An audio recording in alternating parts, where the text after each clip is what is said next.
Hello, welcome back, my viewers. Welcome back, my people who work with me. Welcome back, dear fellow coders. Welcome back, dear fellow engineers. So we are going to pick up from where we stopped, and that is challenge exercises.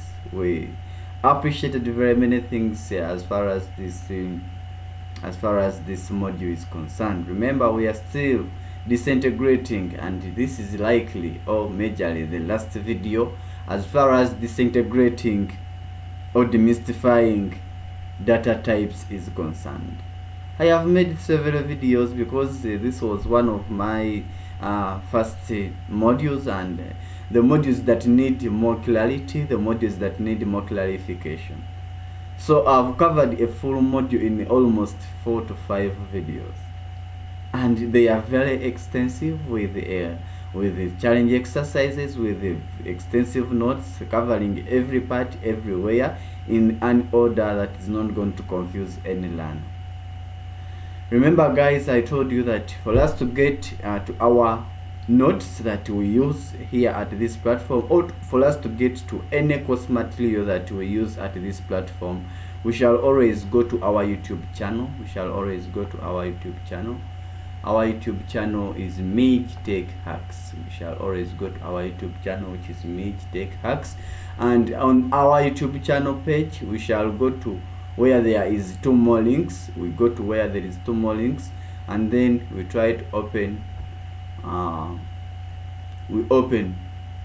we scroll down and then reach to a place where there is document files for courses. Then double click or click that link. It will take you directly to where our courses are, and then it will open the Google Drive, or it will open my drive, where there is a folder called Python complete course. In Python complete course, you double click, and then there will be the Python complete course outline that we are following on this platform. Let's try to open and see. This is the Python complete course outline, and it will be as that. It will include the phase 1, the foundations, getting started, of which we covered, then module 2, which has the core data types and variables, and we are summarizing with this today. Then later in module 3 we shall handle what is control flow, the conditional statements, that is the if, elif and else statements, the logical operations, the and, all, or not. Then the loops, that is the while and the for loop. Then the loop control, the break, continue and the pass. Nested loops and conditionals, then the basic input and output operations. So that will be module 3, and when we reach there we shall tackle it efficiently. We shall move to module 12. We shall move to every other module. So you can download this resource by pressing this, and then you follow along as we are undertaking this journey. So you follow along as we are undertaking this journey. So that's where our notes are located, and I want you guys to check out and see whether you can try out. So today we are interested in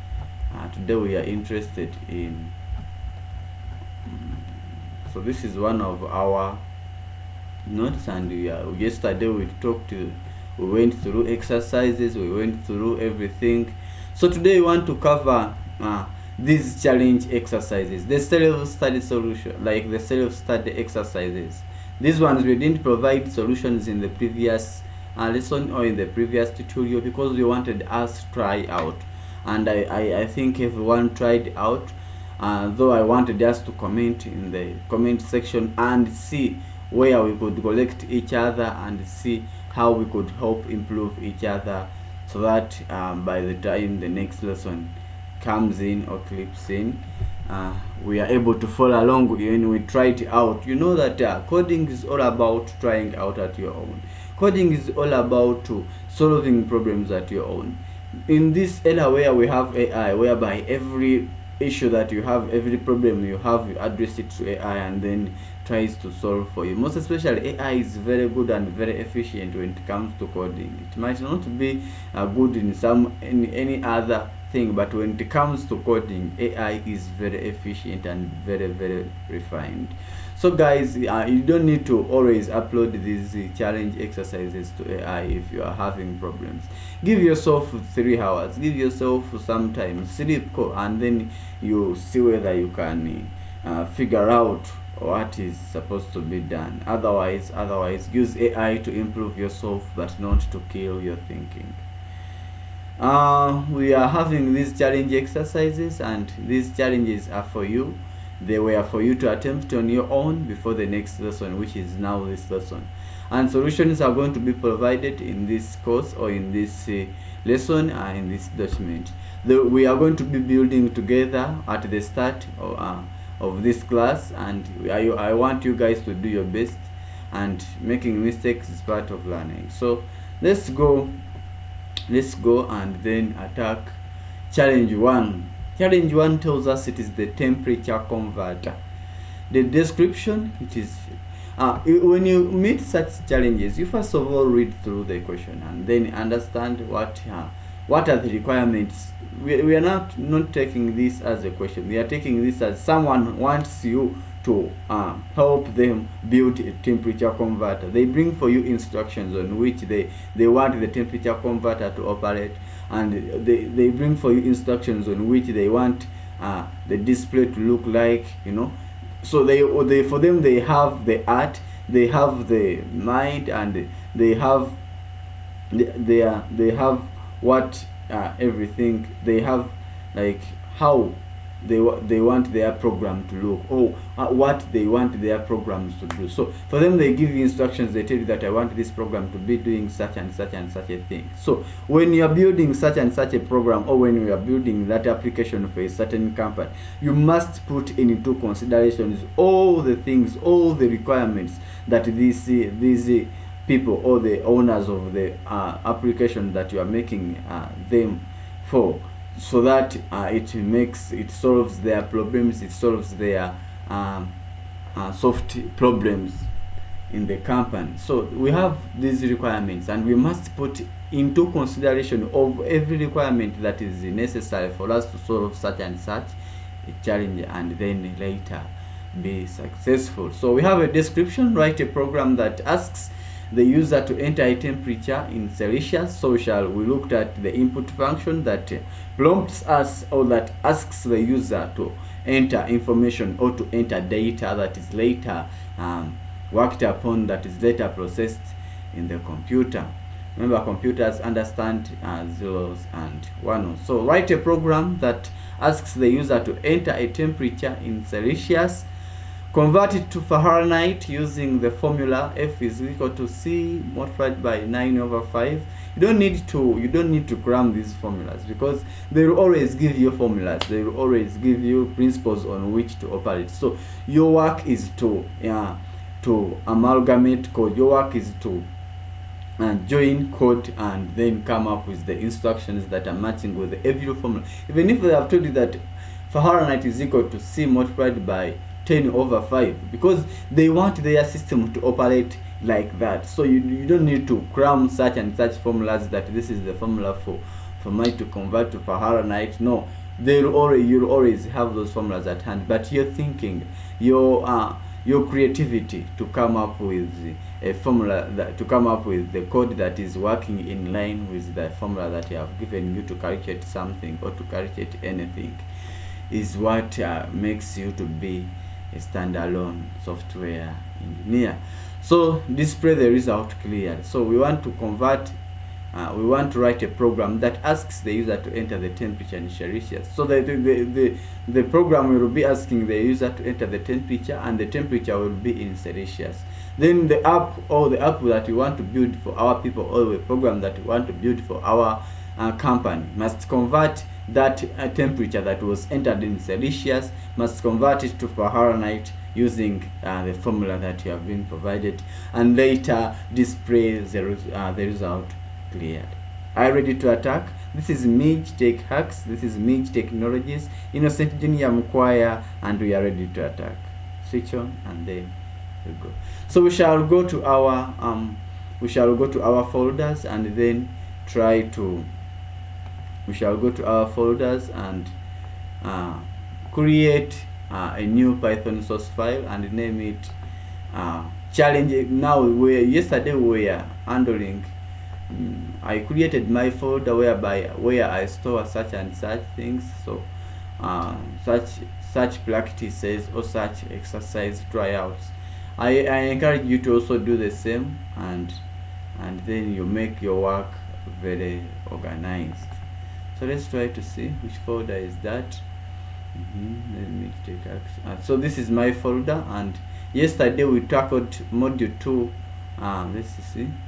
Yesterday we tackled module 2, exercise 1, exercise 2, exercise 3. So now today we are interested in the challenge exercises. So we are going to say module 2 challenge exercise 1. Module 2 challenge exercise 1. So we shall create our Python source file, module 2 challenge exercise 1. Here we shall come at new, then Python source file, and then create module 2. I'm giving these things time because we said that in this on this platform we are going to learn something and then do much of the exercises, do much of the practice than much of the studying. We shall always come to appreciate very many things. We shall always come to recognize very many patterns in this course by practicing, not by reading too much or not by going in depth of something. We shall try to appreciate the concepts. We shall try to appreciate the beauty of Python, but through making exercises or but through trying out, so that we know where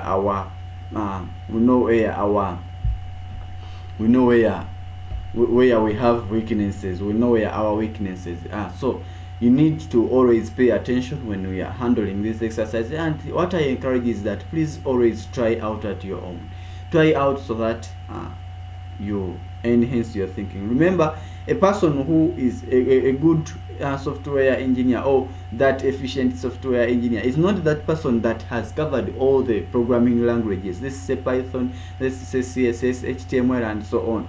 It is that person that have that thinking, that creative thinking, the way that they think, they have haphazard thinking. So that's what you must develop. Even if you need it, but when you can use it to apply it in very many concepts and use it to solve your problems, there you will become someone who is efficient at building software apps and incorporating artificial intelligence into them. And that's our goal, and we shall always be there. So I want you guys to be consistent. Subscribe to this channel. Please hit the notification bell. Please comment. Please share out so that this video reaches to that person who really wants to learn, and to learn by doing exercises, to learn by building real projects. Yeah, that's why we are handling this in the most sophisticated manner possible. So we shall have it as module 2, but this time challenge exercise. We have entered challenge exercises, module 2, but this time challenge exercise 1. So we shall double click so that we enter into our VS Code. And this is how our VS Code will be looking. And this is module 2 challenge exercise 1. So that is it, module 2 challenge exercise 1. So what is this? First of all, go back and see what the question is telling us, or what the instructions. Remember, you must always go and reference with the requirements. You must make sure that have I met all the requirements of this company? Have I met all the demands that this company demanded me to meet via this app that is going to help them maybe make sales, maybe do what? So this is a temperature converter, and we have been given a description. A description is the overall instruction, and we have the ints or the requirements. So the program that we are going to write should ask the user for the temperature, in degrees Celsius, and then apply the conversion formula that we were given. These formulas will always be given, so you don't need to cram them that I need to know how to convert the temperature from degrees Celsius to degrees Fahrenheit. No, you will always have principles and you always have guidelines on which to build the apps on. So that is the next requirement for us. It should print the 25 degrees Celsius when it is equal to 77.0 degrees Fahrenheit. That is according to how the formula states that if you have 25 and it is in degrees Celsius, the value in degrees Fahrenheit must turn out to be 77.0 degrees Fahrenheit. Then the bonus, you might also convert to Kelvin in using the formula that Kelvin, when we have our degrees Celsius, we shall have the degrees Celsius plus 273.15 degrees 0.15. So that is the formula for calculating degrees Celsius to degrees Kelvin. So let's just see how we are going to go about this. And we have write your solution in VS Code, save it as challenge1.py, run it and test it with different inputs. So let's go and attack the question. We see how it goes about. I request you to give me much of your attention when we are handling such exercises. So let's try to copy the instruction so that we follow along. Let's try to copy the instruction in our VS Code so that we try to follow along. Let's try to see. So we shall copy this as a multi-line comment because it has the descriptions, then the requirements or hints. So that is it, and then I'll paste copy, then go to my VS Code, open my VS Code, and then type 3 times the quotations, and then inside them I can put my description. I can put my description and then the hints and requirements.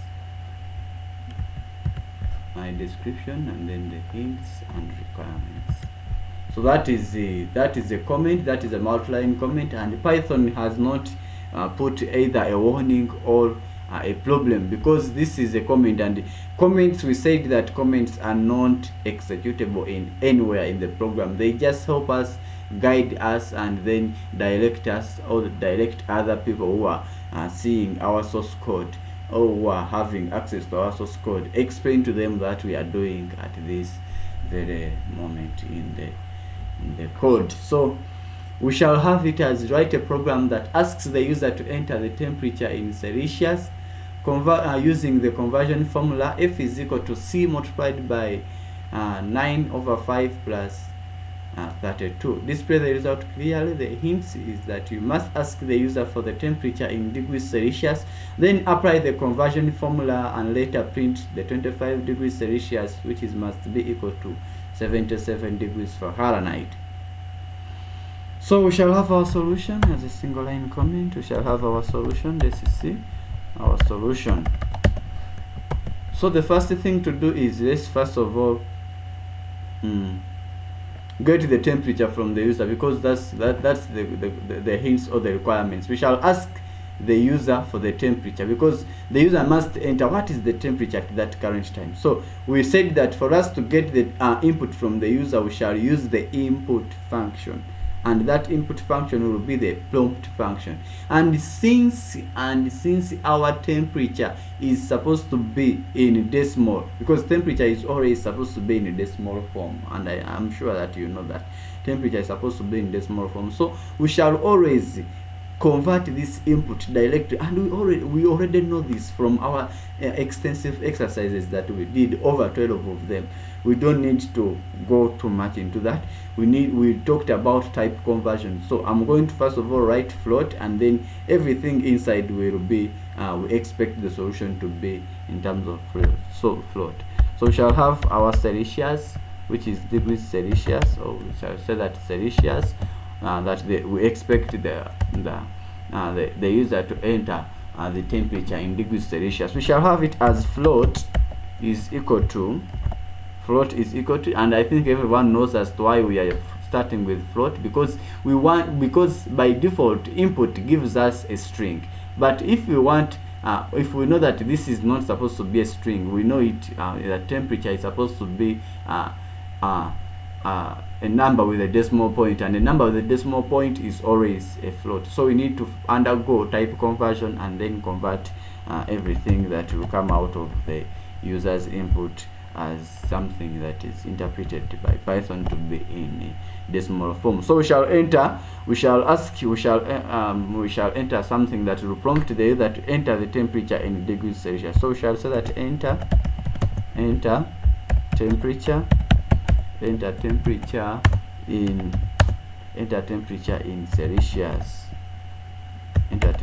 in Celsius. Then we shall put that and then a space whereby we shall provide room for the user to enter the temperature. So let's try to see whether this so we have it as Celsius is equal to input. Let's try to see whether our program runs this in. Though we do, well, I told you that when you are building, we have now started handling things. We have started handling code that is going to take us 77, 100, 200, 300, 500 lines. So you don't need to type the whole of your program and then start debugging. We start debugging from line 1 of our code for us to detect mistakes and then correct them in real time or out. If you write the whole of your program at once and then start running the program, you might not be able to interpret what the errors are and where the errors might be. So but when you type one thing at a time and then run it and then see where the mistakes are, those mistakes can easily be tracked. Than writing your whole program of 1000 plus lines, you can get overwhelmed of tracking where the error is, and you give up on your program, which is not good. So it is always better that when you write your program, you use that print function as your helper in debugging. Debugging means finding out errors and then addressing those errors in your code. So let's try to show that this input will run, that enter temperature in Celsius, because that's now our goal at this very moment. Enter temperature in Celsius. So even if we don't enter it, we know that our program at that point of line of code is running. So we shall say, then after the user has entered the temperature in degrees Celsius, the program must apply the conversion formula. So we shall say that Fahrenheit, from the conversion formula, we shall say that Fahrenheit.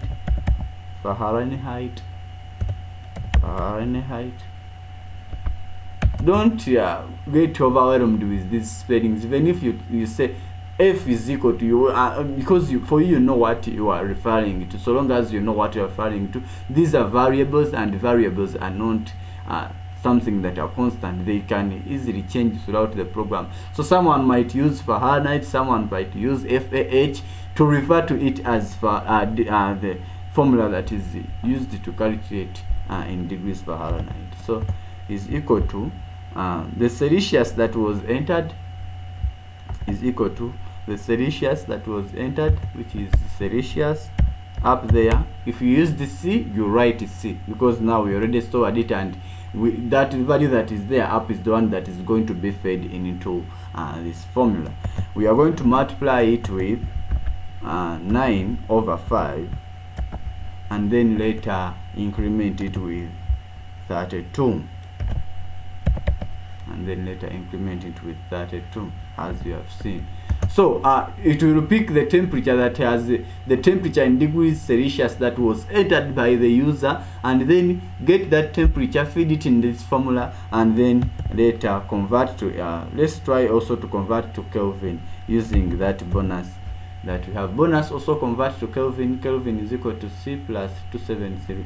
So since we already have our C, which is referred to as the degrees in Celsius, we shall have Kelvin is equal to Celsius, which we already have, or which we already got from the user's input, then plus 273.15.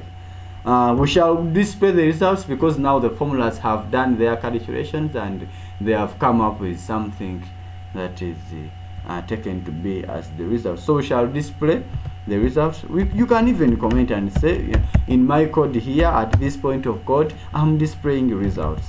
I'm displaying results. Or even up here, before you say solution, you can say I'm converting to Fahrenheit. These comments help other users who are using your code to know what you are doing at that very moment. These variable names that we are using, they might not be familiar. Someone might take it to be some other thing, but now for you, explain to them and then tell them we are converting to Fahrenheit.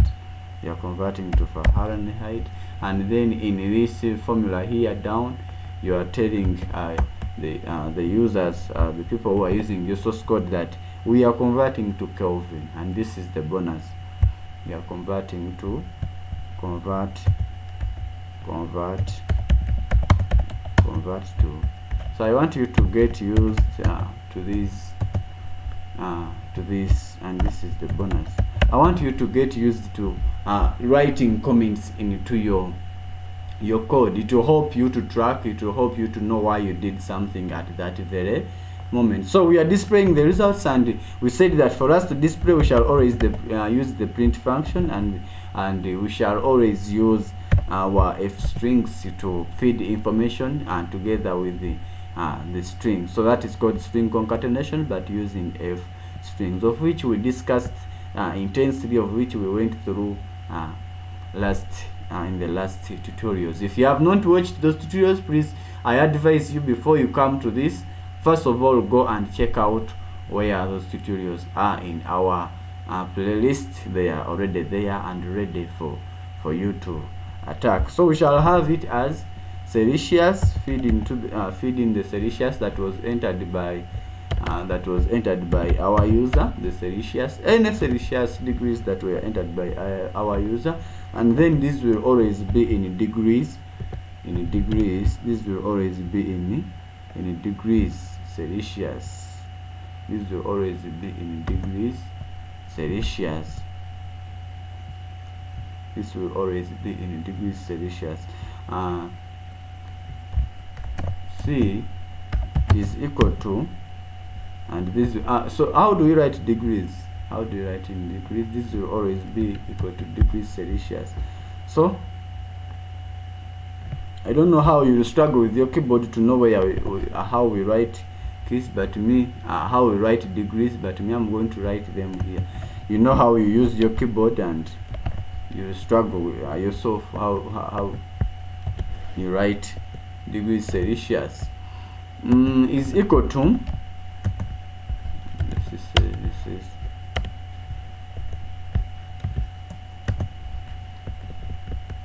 this is equal to, we feed in the Fahrenheit that was already converted, which is that, and it is also in degrees Fahrenheit. It is also in degrees Fahrenheit. It is also in degrees Fahrenheit, and then that will be that. So for us to also handle our Kelvin part, we shall say, let me just do this. Sometimes writing and doing what is a very, very big problem, and then let me do this, but this time we shall put Celsius is equal to, then this is supposed to be Kelvin. It's supposed to be Kelvin. So you type that at your own. It's supposed to be Kelvin, and the degrees are supposed to be degrees Kelvin.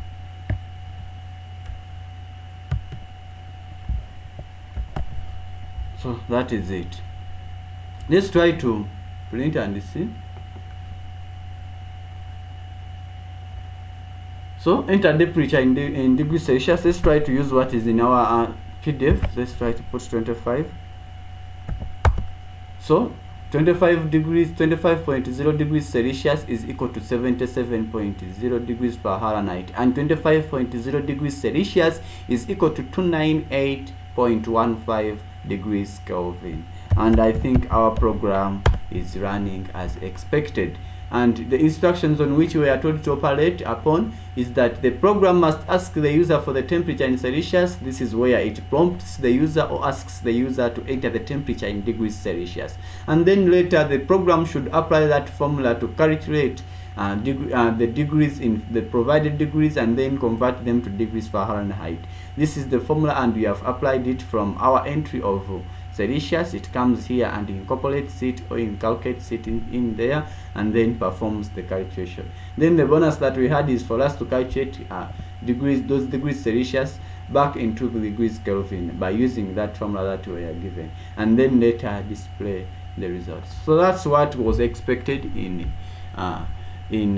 challenge exercise 1, module 2, and there we are ready to go. So that's it, and I want you to try out your own and then try to see whether things are clicking. So that's it. Let's try to go on our next item and see how we are going to attack this. So challenge 1, the temperature converter is done, and our solution, we have written it in VS Code, and you will solve your challenge as challenge 1.py, or someone could save it like the way I saved it. So let's try to go to challenge 2. It is the simple edge calculator. These challenges are not like examinations that we do in, these are like you take them in real world situation. They are like apps on which are operating on certain instructions that they must help to simplify. They must help to perform calculations for the people using them in some companies. So that's how I want you to take these challenges. So someone who wants to build a certain company comes, describes their problem, and then they tell you that I want you to help me, since you're a software engineer, I want you to help me write a program that is going to ask the user for their name and birth year. Then later, after the users entered their name and the birth year, I want that program to be able to calculate and display their current age and their age in 10 years time. So you just put in your system, the person comes, and the system asks them their name and then their birth year, and afterwards it will display the current age which they have at this very moment, and then the age in 10 years time to come. Here they will turn 100. So the program will also handle which year. If the year is, the current year is 2026, and like now we have hints that use the current year as 2026, and then the program should ask the user for their name and then birth year, then calculate and display the age, then here they will turn 100. Which year will it be? Will it be 2030? Will it be 20 what for them to turn to 100? So you must put some thinking into these things, and then you come up with them. So to calculate the centenary year, or the year in which they will turn 100, it is of course the birth year plus 100, because for us to know the year at which I will turn 100, I need to get, if I was born in 2001, I need to get 2001 and then add 100 to that 2001. By that I'll be knowing that after 100 years, or in such and such a year, I will have turned 100. So that is the logical thinking. That is the application of being creative and then thinking. This is not something like someone who knows a lot of mathematics and someone who can perform a lot of mathematical calculations, but you must be able to think and then come up with something that is going to help solve a given program at that very moment. So we shall go and then create our file, which is the module 2 challenge exercise 2. Module 2 challenge exercise 2, and we shall create it as module 2 challenge exercise 2. New, then Python source file, then module 2 challenge exercise 2. Module 2 challenge exercise 2. We shall copy everything that is here and transfer it as a comment in our VS Code for us to follow along. Control C, then going into our VS Code, we shall have it as our multi-line comment, which is that. Then inside it we shall feed in this information. So we shall have it as challenge to the simple edge calculator.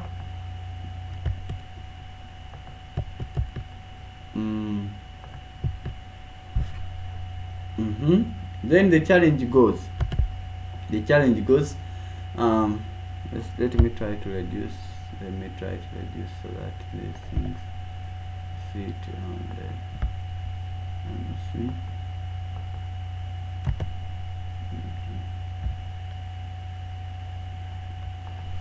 So we shall have our challenge as the simple edge calculator.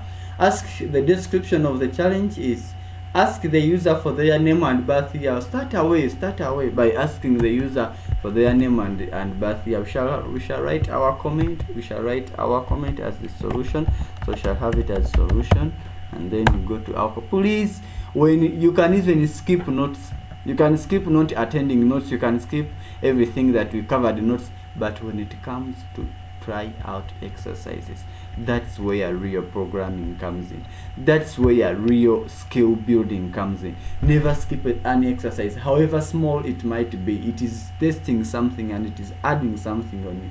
So please be very vigilant as far as exercises are concerned. Handle them, do them. Even if you are tired, please try to get some time and then rest, and then come back, do the exercises, because it doesn't make sense for you to move through the content, for you to move through the study materials from the beginner to advanced, but when you can only do some bits and other bits you have already skipped them. These exercises help us to store these things in longer term memory, to know how Python operates and to know the principles. We are going to be making errors, we are going to be making, we are going to be breaking everything, but as we are breaking everything, we shall be learning why this breaks and then why this works. So I encourage you to take note of that. So let's try to ask the user for their name and birth year. So let's try to ask the user for their name. We shall use the input function. The name is supposed to be a string, so I don't need to convert anything or to change anything. I'll ask, please enter. I'll ask them.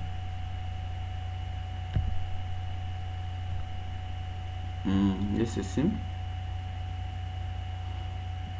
We are getting. You can even write a comment and say that. You can even write a comment, and in this line of code, you are getting user details or user information, and user information includes their name. That is, enter your name. Let's put here, enter your name,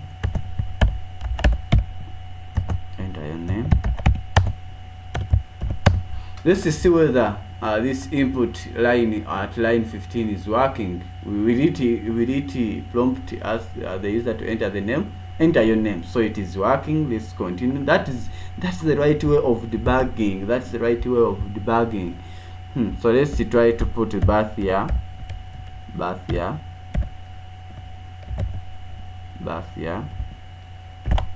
Remember, we said that we use underscores to separate, or you can even write this word like this, birth year. But the best way to write it is using underscores for you to indicate that there is a separation. So that is the best way. Then we shall, because we know that years are supposed to be whole numbers and years are not supposed to be decimals, we need to first of all convert this input into an integer directly. You don't even need to argue, because in the future they might even ask us to do calculations like as we are seeing in the requirements and the hints there. So you convert it all away from there. You don't need even to spend time thinking about it, because you know it that this input that I'm expecting from the user is supposed to be either a float or an integer, or is supposed to be something else. So you convert it to an integer all the way. So we shall have it as an input I think Python already is warning you. Python already is warning you. Let's try to write it as it is. Input, enter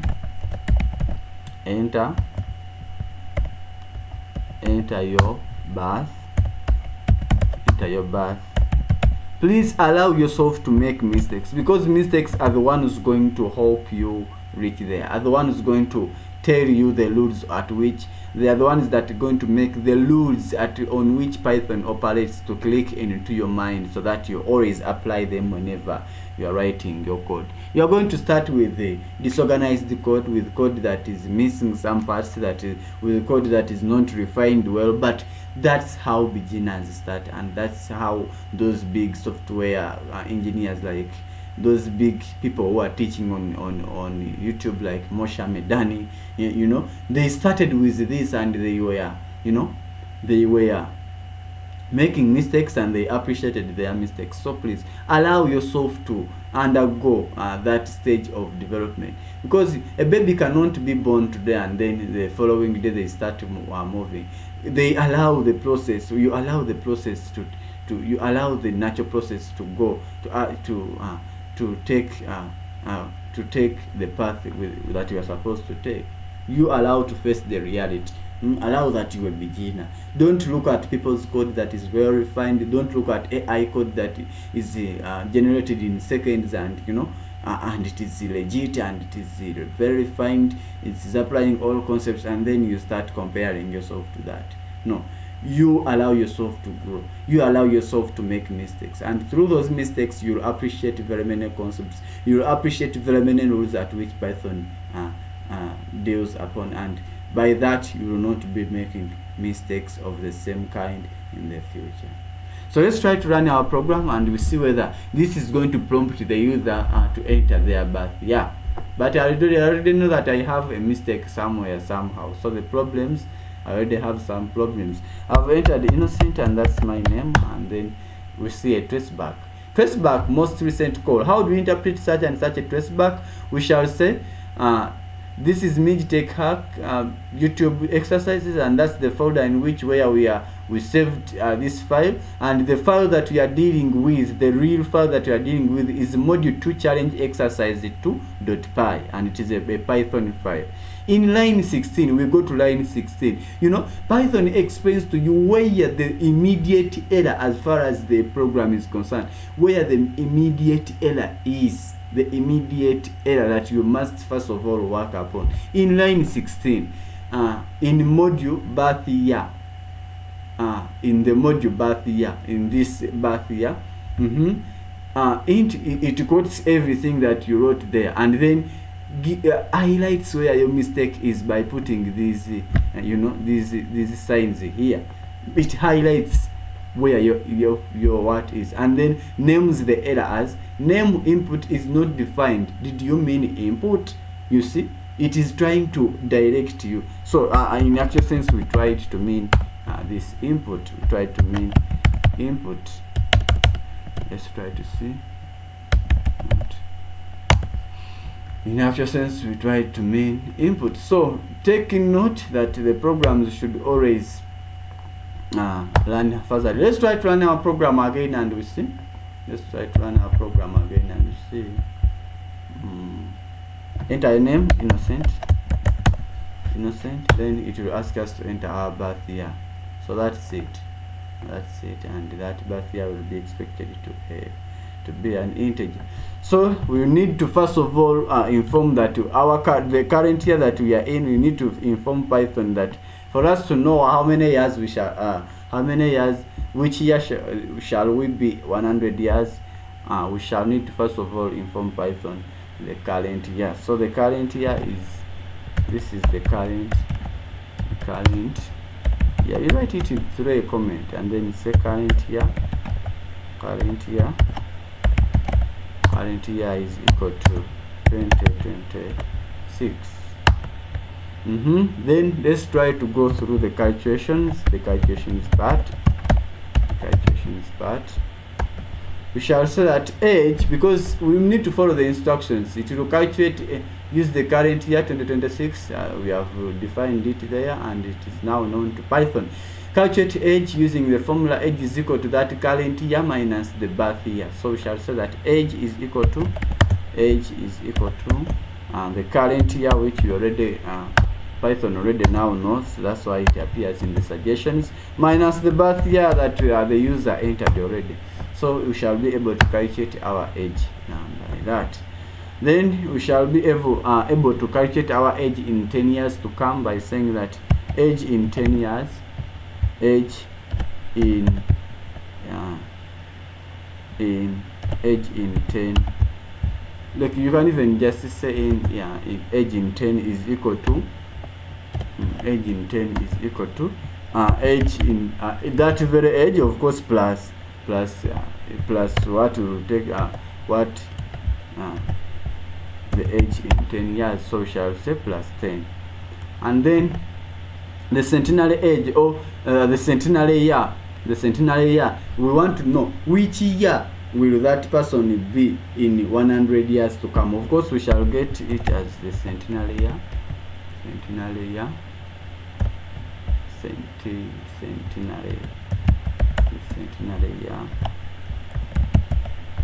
is equal to the birth year plus 100. So we first of all need to know the birth year, the year in which she was born, and then in 100 years to come, which year, which year will it be in 100 years. So we need to get the birth year and then add their 100 years to know which year will it be. Then we are going to go further to display the results. Display. I think you are seeing how I'm organizing my code by using comments. Comments are very, very crucial. I think you are seeing how I'm organizing my code by using comments. We shall display, and remember, for us to display, we shall always use the print function, and then we shall say using our help of the so after that we shall display, and I will introduce something new. I think this /n. By you typing /n, it will always, at the beginning of that, it will always give you a new line. So it will skip that line, and then it will skip that line, and then give you a fresh line. That will help. That helps us in formatting, like spacing, formatting. You know, so to make our code readable and understandable and organized. So if you want to get to a new line, we shall see when the let's first of all print the program without this new line, and we shall come and then put it there to see how this new line is helping us. So we shall print a greeting. Let's try to see from our calculate the centenary year, and then we shall display the results. This is calculate and display the current age in years. Yeah, they will return 100. Let's first of all let the program be a bit friendly, and then we print something that is welcoming them. So we shall say hello, a name that they entered, hello name, and then later you can even put an exclamation mark, hello name, and then hello Mukwaya, hello innocent, you know. So the program must be friendly, and then greet. Let's try to let's first of all run our program, and then we see how it will print hello name. First of all, we shall enter our name, which is innocent. I will use innocent.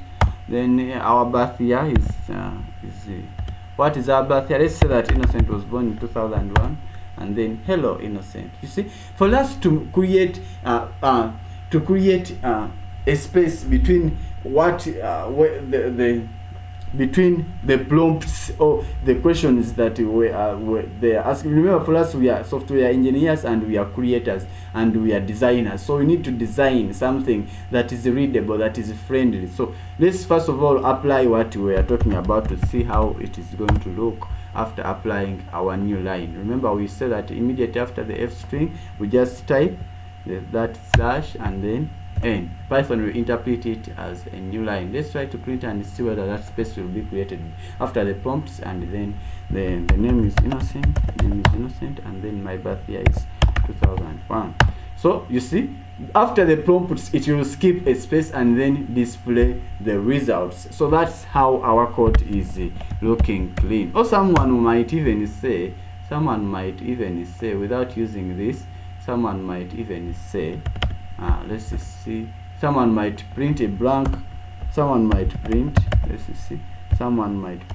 that. Let's see when they print that, what comes after when they print something that is blank. Enter your name. My name is Innocent, and my birth year is 2001. You see, it is the same. So the blank print, and then that new the slash line, or it creates a space after the prompts. This is not so crucial, but it is I'm trying to bring for you refined code, and I'm trying to bring for you how you can make your code very presentable. So we shall go further to print the current age. Which is a string. Your current age.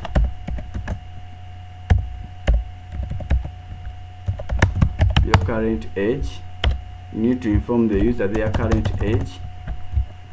Why am I skipping all these spaces? The reason is display, how to make my display look nice, to make my display look user friendly. You can first of all try out by not leaving spaces, and you see how disorganized this statement will stop here, and then the current age will take on immediately there. But I want every result to be on the same line, formatted well. This is called formatting, and you must practice this for you to come up with apps that are organized and apps that have nice displays and user friendly in terms of interaction. Years old. So that is your age according to what age you entered, and we shall put a full stop. That's your age according to what age you entered. Let's try to print. I'm using this print function to debug. My name is Innocent.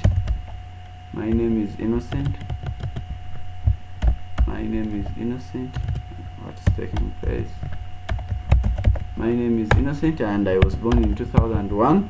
And then it will display your current age is 25 years old. You see, 25 years old. I'll clear off this and then go back. Then I'll print your age in 10 years. Print your age in 10 years. Your age.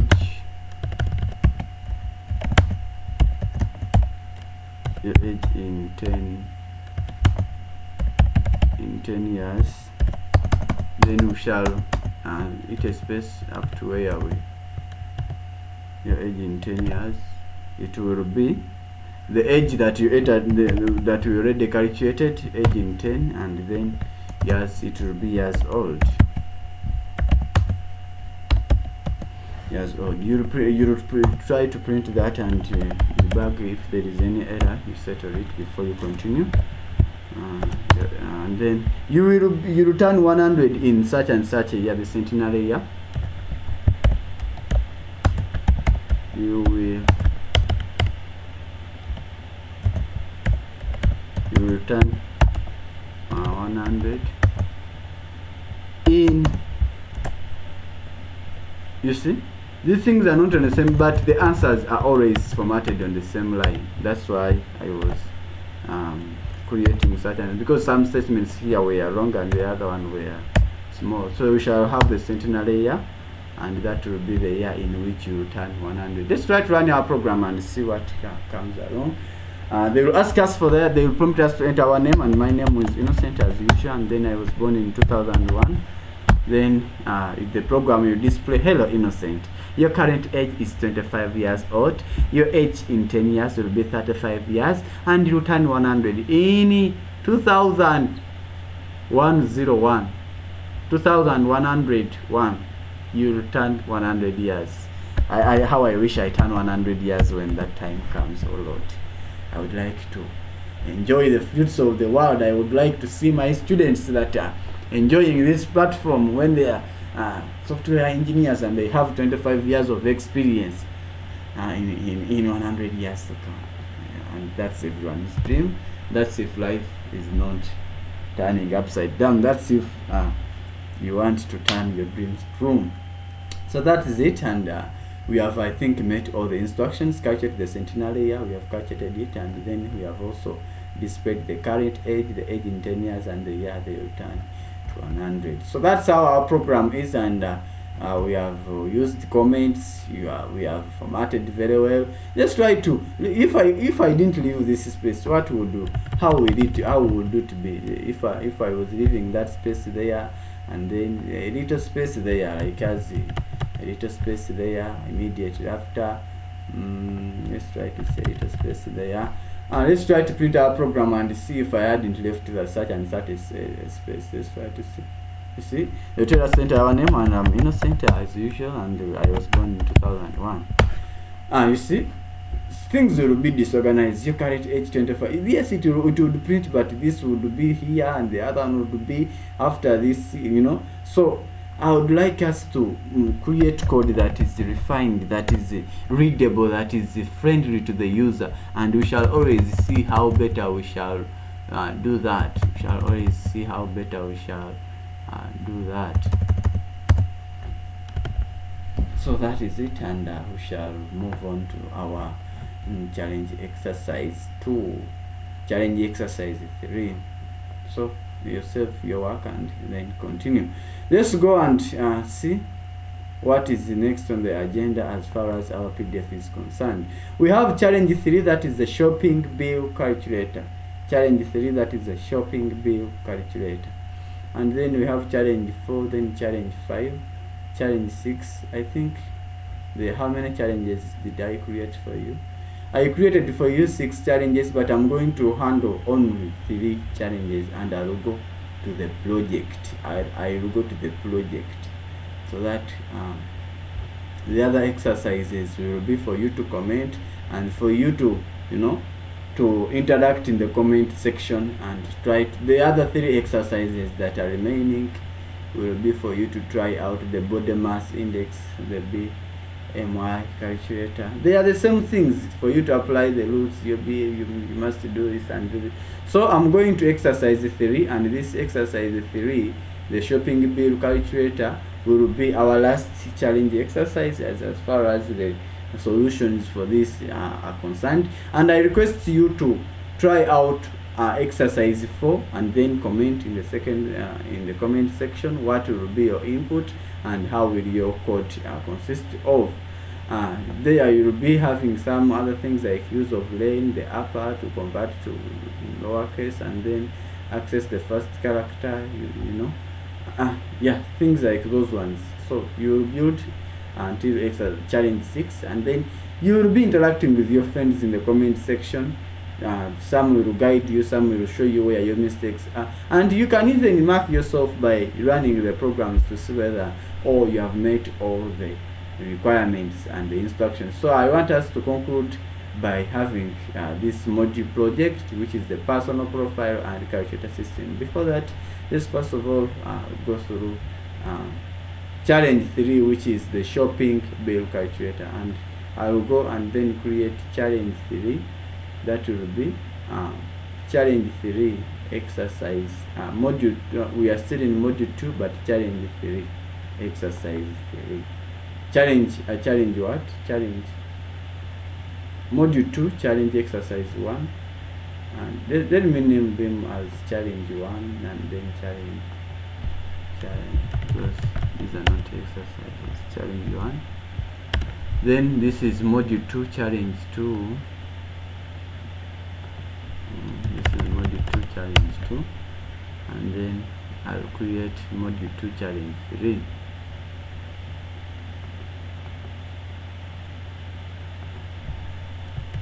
Create module 2, challenge 3. New Python source file, and then I'll have it as module 2, module 2 challenge 3. So let's go and attack it. And this is our last. So we shall have it as module 2 challenge 3, and then let's try to go and copy our instructions that we have to, and it is a shopping bill calculator. So this is everything that is. Let's try to go and copy. And copy everything that we need. So that is it, and let's go and copy it in our VS Code. We shall open our comment, which is so that is our format. We said that we can use double quotes or we can use single quotes. I'll paste my work. Let me try to reduce. So that things fit on my. Let me try to that way.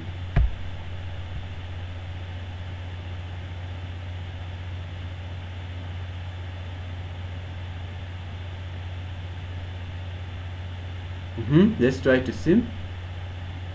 So our challenge 3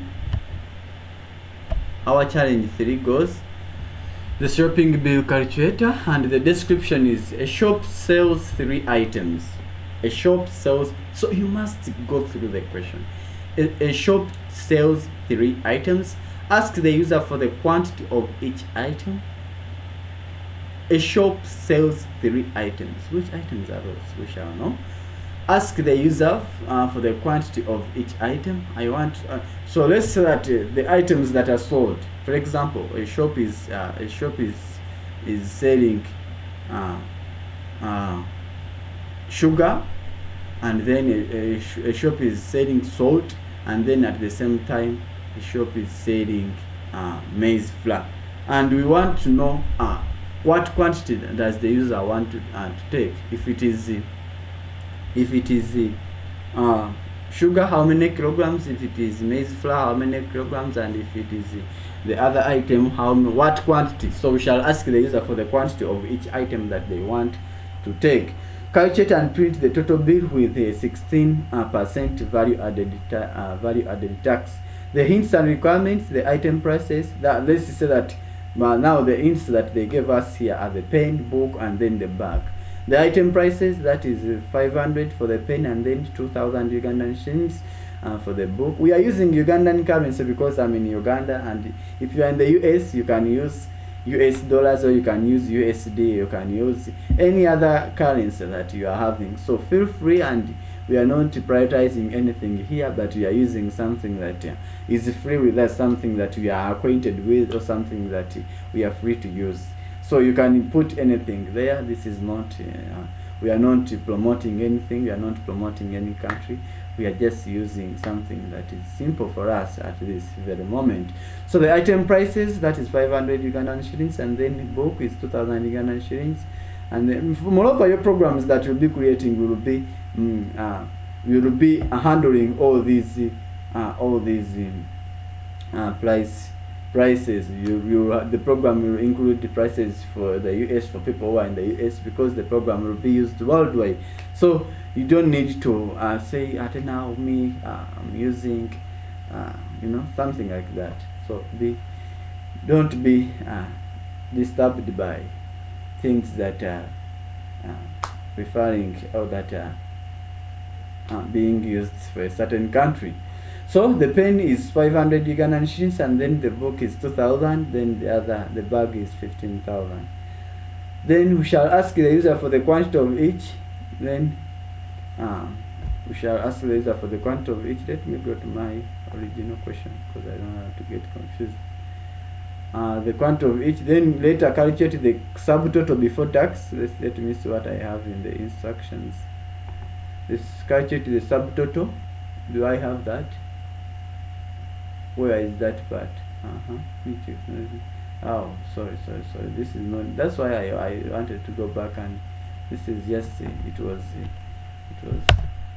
was a footer on my PDF. So then we shall ask the user for the quantity of each, then calculate the subtotal before tax, and then add the 16%, the value added tax, and then later print the subtotal, the value added tax amount, and then the grand total. So we shall have a comment for us to show that we are now dealing with the solution. We shall have a comment so that we still dealing with the solution. So we shall have it as, let's see, challenge the shopping bill calculator. I'm going back because this is the guideline, this is the instruction on which the person I'm constructing the app for, I must use these instructions, and they int all the requirements or the prerequisites for me to come up with this program. So a shop sells 3 items, and I've already known the items, that's the pen, the book, and the bag. And we are going to ask the user for the quantity of each item. So we are going to put the pen and then ask the user to enter the quantity of pens that they would like to take at that current time. So we shall have it as this is. So this is we said that the item prices, this is the pen, the book, and the bag. And when we are discussing, we talked about the constants. You go back to those tutorials, you go back to those lessons. These prices are not going to change. The seller sat down and, according to how they purchased these items, they sat down and appreciated and agreed that the price that is going to be fair to me, that is going to make me pay rent and other costs, so that I also enjoy the profits of my business. I must, and then the customer is also satisfied and they are not complaining anywhere anyhow. So they set their price of the pen to be 500 Ugandan shillings. For them to, eat something, for them to also enjoy life, and then, go outing and do what. This is just this is just a story for you to pick up something that this is constant, and they set it, and it is not changing, keeping other factors constant. This is their price, and if they have gone away or they have left someone to keep their to attend to their shop, they must follow the instructions on which this person who got the items they are operating on. So the price that the seller set, that is the pen, that is 500, and then the book, which is 2,000, and then the bag, that is 15,000. So we take these as constant item prices. They are not going to change throughout the program, and then every calculation we shall be doing shall be depending on this.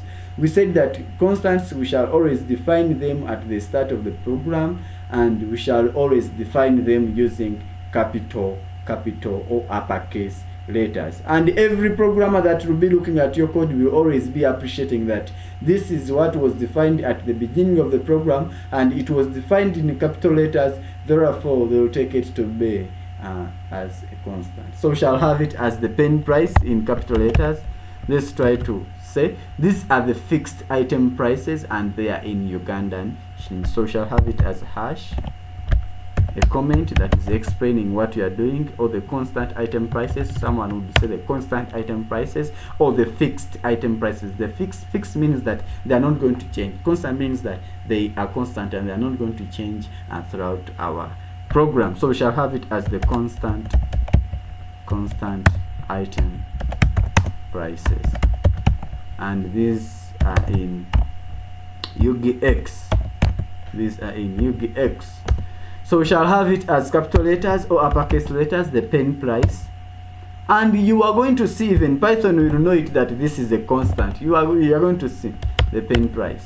How will it know? You are going to see pen price is equal to 500. Let's try to be like trying to move our cursor around this pen price. Constant. So constant, and it is by right. Let's try to use small letters and see whether this would really, Python would know that this is a constant if you have used small letters. Let's try to see. This is pen price. This is pen price, and then pen price is equal to 500. Let's try to move our cursor around and see variable. You see, this is a variable of which it can easily change, and these things are not going to change throughout the program. So why would you really call it a variable and things are not going to be changing? Let's try to use what is supposed to be used at a given time. So we shall use capital letters, and by using uppercase or capital letters, Python will always know that this is a constant, and it is not going to change throughout our program. So we shall have it as the pen price, and by moving our cursor, it will be a constant. I hope someone is appreciating that, and I hope someone is smiling, and I hope someone is happy because they have found out that constants will always be dedicated or will always be defined at the beginning of the program that we are building, and they will always be denoted in uppercase or capital letters. So we shall have it as the book price in capital letters too. The book price will be equal to 2000,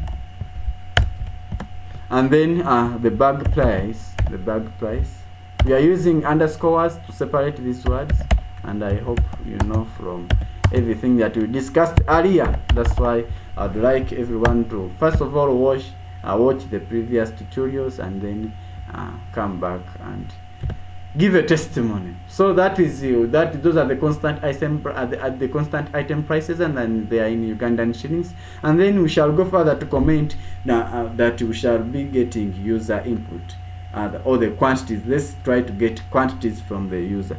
So we shall comment and say get quantities, the same, get quantities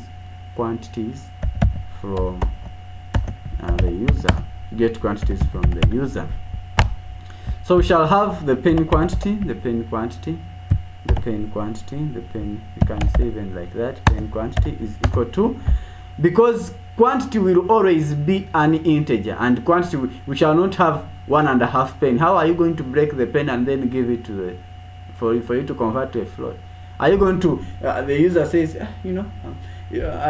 want 1.5 pen. You are not going to give a quarter of a pen. These items must be a whole. But you can, if they were in kilograms, you can have 1.5 kilograms. You can have so kilograms could be in decimals, but quantities, whole quantities, something like that is unbreakable. You cannot break a pen. If you break it, the other party is going to have you know what I'm trying to mean. So you can even laugh and you can even smile because you are trying to know what I'm trying to mean. So we shall have it as an integer, that is a whole number without a decimal place. So we shall have as the pen quantity, shall have it as int, everything that we expect inside to the user will be an integer, and we shall prompt it as how many pens, or enter the number of pens. Someone would say enter the number of pens, or someone could just say how many pens. So long as it is prompting them to enter something, you could use that. So let's try to see whether our input will run. Let's try to see whether that prompt will run.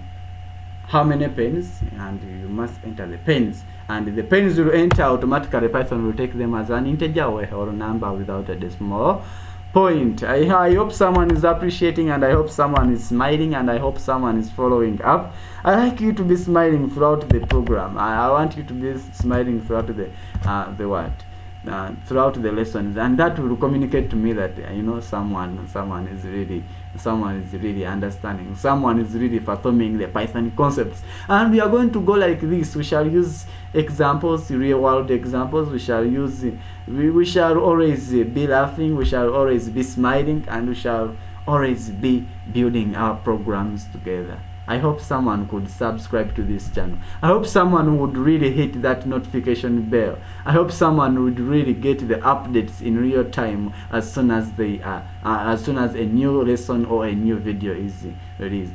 As our channel is growing, we shall even start online. We shall start with live classes. We interact together. You ask any question you want, and then me or even your fellow students could reply you accordingly. So let's grow our platform. Let's subscribe. Let's like. Let's share. Let's do everything that is supposed to be done for us to contribute to the improvement of our YouTube platform. I've put in a lot of energy, and I would like us to push, and I'd like us to be there. I'd like us to use this as a self-standing stone so that we'll be there at one time.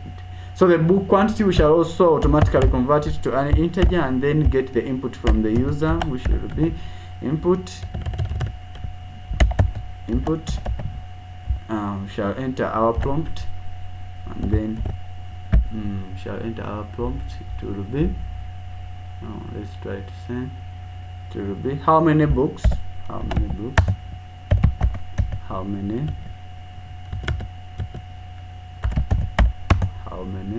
books? How many books?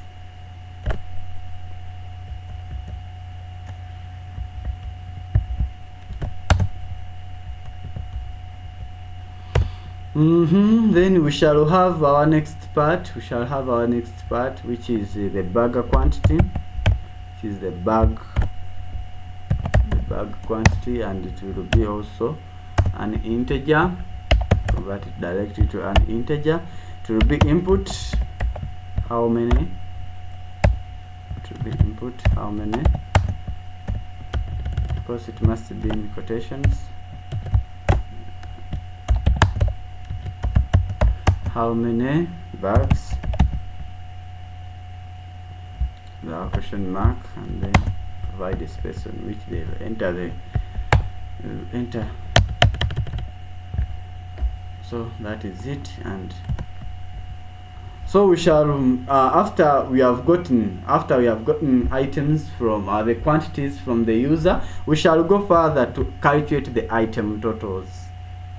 The pen total will be equal to the pen price, or the unit price of the pen, multiplied by the quantity. Of course, by that we know that we shall come up with the total amount of money that so we shall go to calculate item totals. We shall comment. You see, I'm using comments to communicate, so that even you from nowhere, you come into my program, you come into my source code, and these comments are going to guide you that at this stage this guy was assigning to variables, was assigning to constants, and at this stage this person was getting input from the user and was getting quantities of the items. At this stage, such and such a person was calculating item total. So that is how Python really wants you to do its things. So we shall have it as item totals, and we shall have the pen total. The pen total as the pen price, which we already have it as a constant. The pen price, it is already there, and it is the constant, which is 500. Then multiplied by, shall have the pen price, and multiply it by sorry.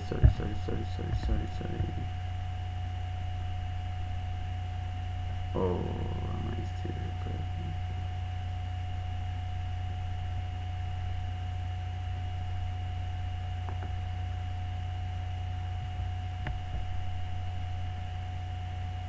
Sorry about that, and we are still, I think there is something that had happened, but I'm sorry about that. Let's see how we continue. Sorry about that. Let's see how we are going to continue. So we have the pen price multiplied by, let's see, a moment. We shall have the pen price multiplied by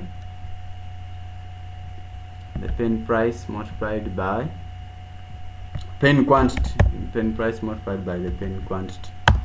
So we shall have it as that. Then the book quantity, the book total.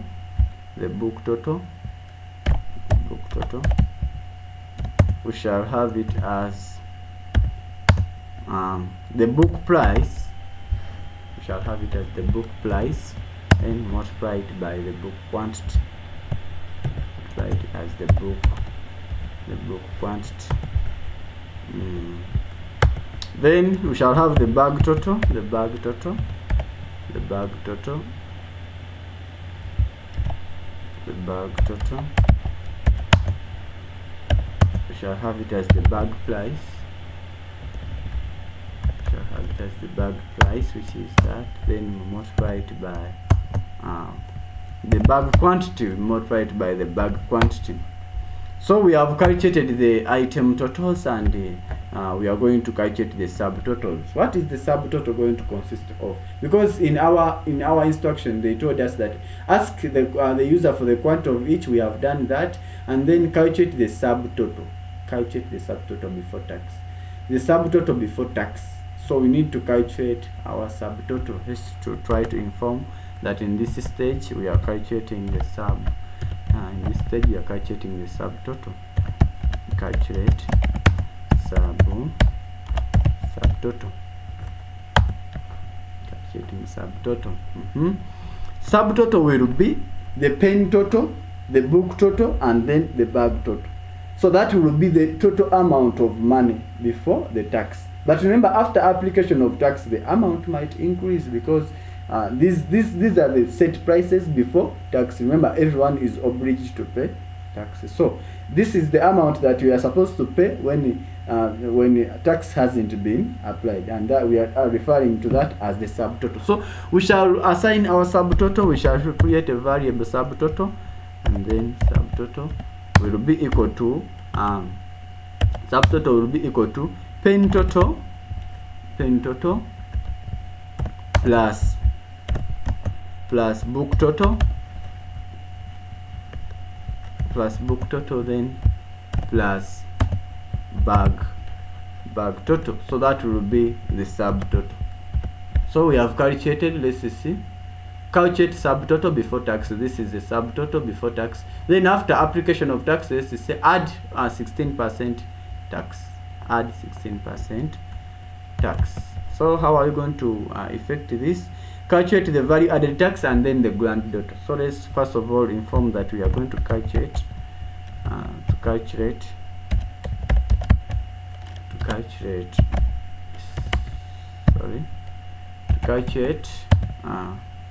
value added tax and the grand total, or the overall total. So we shall have the value the VAT amount as the VAT amount. We shall have the VAT amount as subtotal multiplied by 0.16, because when you get this 16% and then convert it out of 100, it will be 16 over 100 is 0.16. So that will be the VAT amount, or the amount that you are supposed to pay to tax. So it will be subtotal then multiplied by the VAT amount, which is 0.16. So we shall have our grand total as the subtotal plus the VAT amount that you are supposed to pay as tax. You are obliged to pay tax, you don't need to. So I think someone is smiling and someone is appreciating that they must pay tax irrespective of what, for the government to support its duties, to make for you nice roads, to make for you what. So that is it, you must pay tax, the VAT amount. So the person who was supposed to pay his pen total, then the book total, and then the bag total ends up paying that subtotal, which is the real amount that they are supposed to pay, plus what goes to the government. Leave things of the Caesar to Caesar, and you know this has already talked about that. So everyone is smiling, I think. So smile and then let the program flow. So we shall go further to display the bill, and then for us to display the bill, it will be looking very nice, and it will be formatted, because let's try to say one of our instruction, print subtotal, VAT, and then the grand total. Let's try to print the subtotal and then VAT. Of course, we shall have a welcoming banner. We shall have a welcoming banner on our new line. Let's try to apply that /n and then create a new line. Welcome someone, that this is your shopping bill, or you can even put the name of your shop and then try to welcome them on the receipt, so that you put your contacts there, your what, so that every receipt that is printed out as the bill, someone knows the location, the telephone contacts. So today we are not going to put that. We are going to just put a welcoming banner that it tells them that this is your shopping bill. So we shall have it as print. We shall insert a new line by putting that, and then we shall have our welcoming banner starting as shopping bill. Shall have it as simple shopping bill, and it will be welcoming. So let's try to print and see how our welcoming. Okay, we are not going to print because we have to pass through very many stages of entering the count of pens and so on, but I want you to always run your program and see whether at that current stage you are on something is printing. So we shall print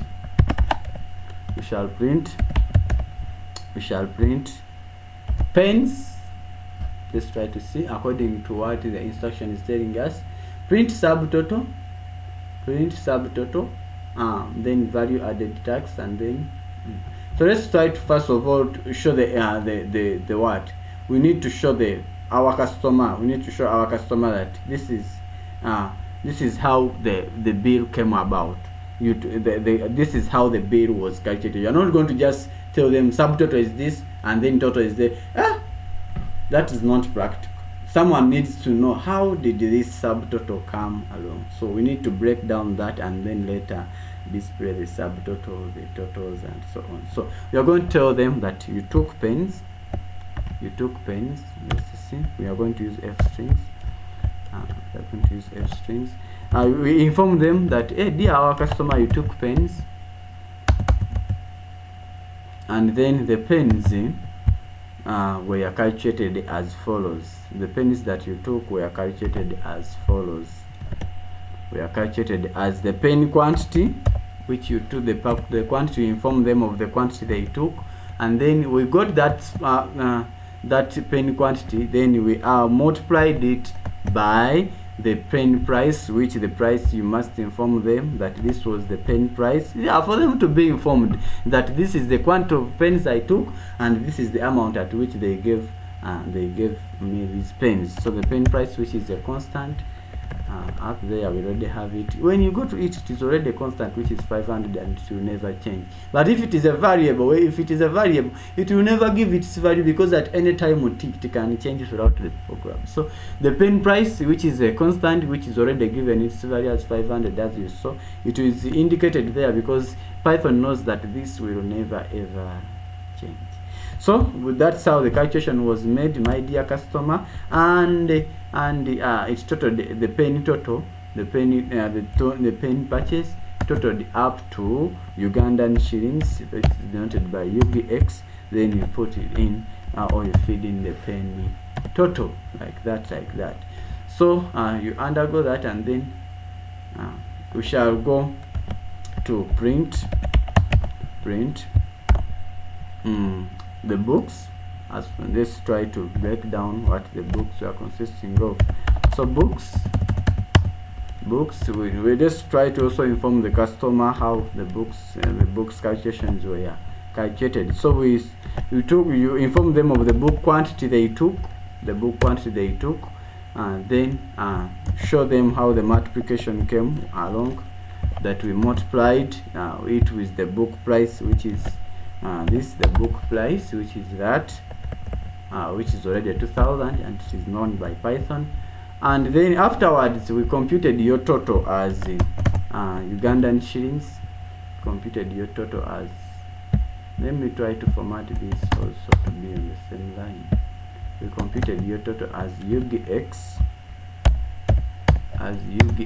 then as UGX, the book total.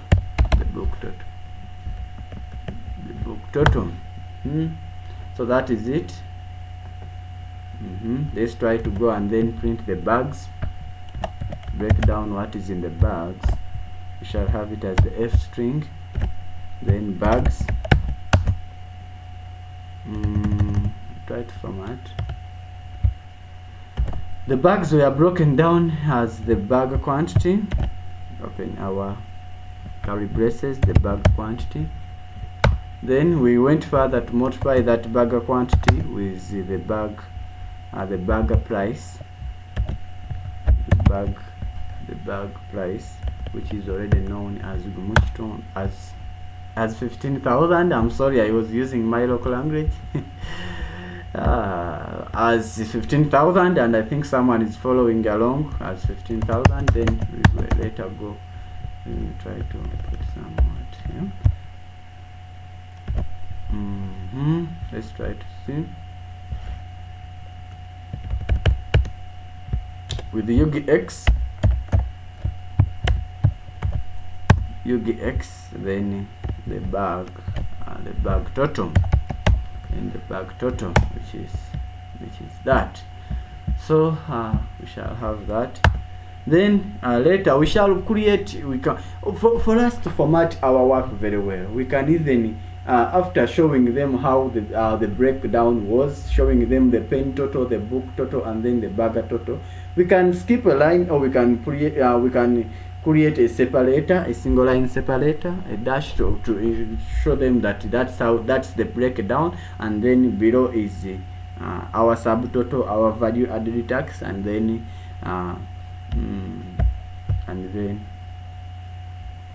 our grand total lastly. So we shall separate for the things to look nice. We shall separate the breakdown and then the totals down there. So we shall just print something that is print. We shall just print a separator. Let's let that separator be equal to at least the length of the other welcome banner. This is just being creative, and there is no Python code that you need to type here for you to know this. So let it be stopping there. So we shall have it, and then print. Let's format very well our work. So we shall print the subtotal like as we are told in our instructions. So we shall print the subtotal using our double F strings. We shall have it as subtotal, and then this, and then try to print them as something that is formatted, which is UGX, the subtotal, UGX, our subtotal. So that is it, and shall also have to print our value added tax, or the value amount, the tax amount, which is print using our F strings, VAT, which is the percentage of 16%, VAT, which is applied at 16%.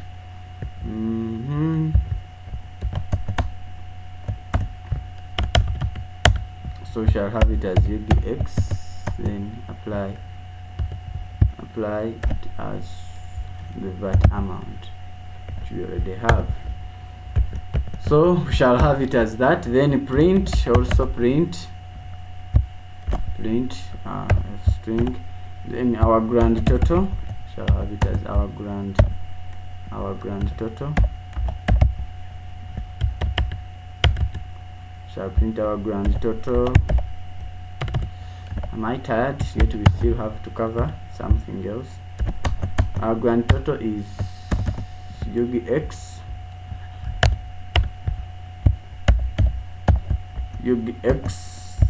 then grand total.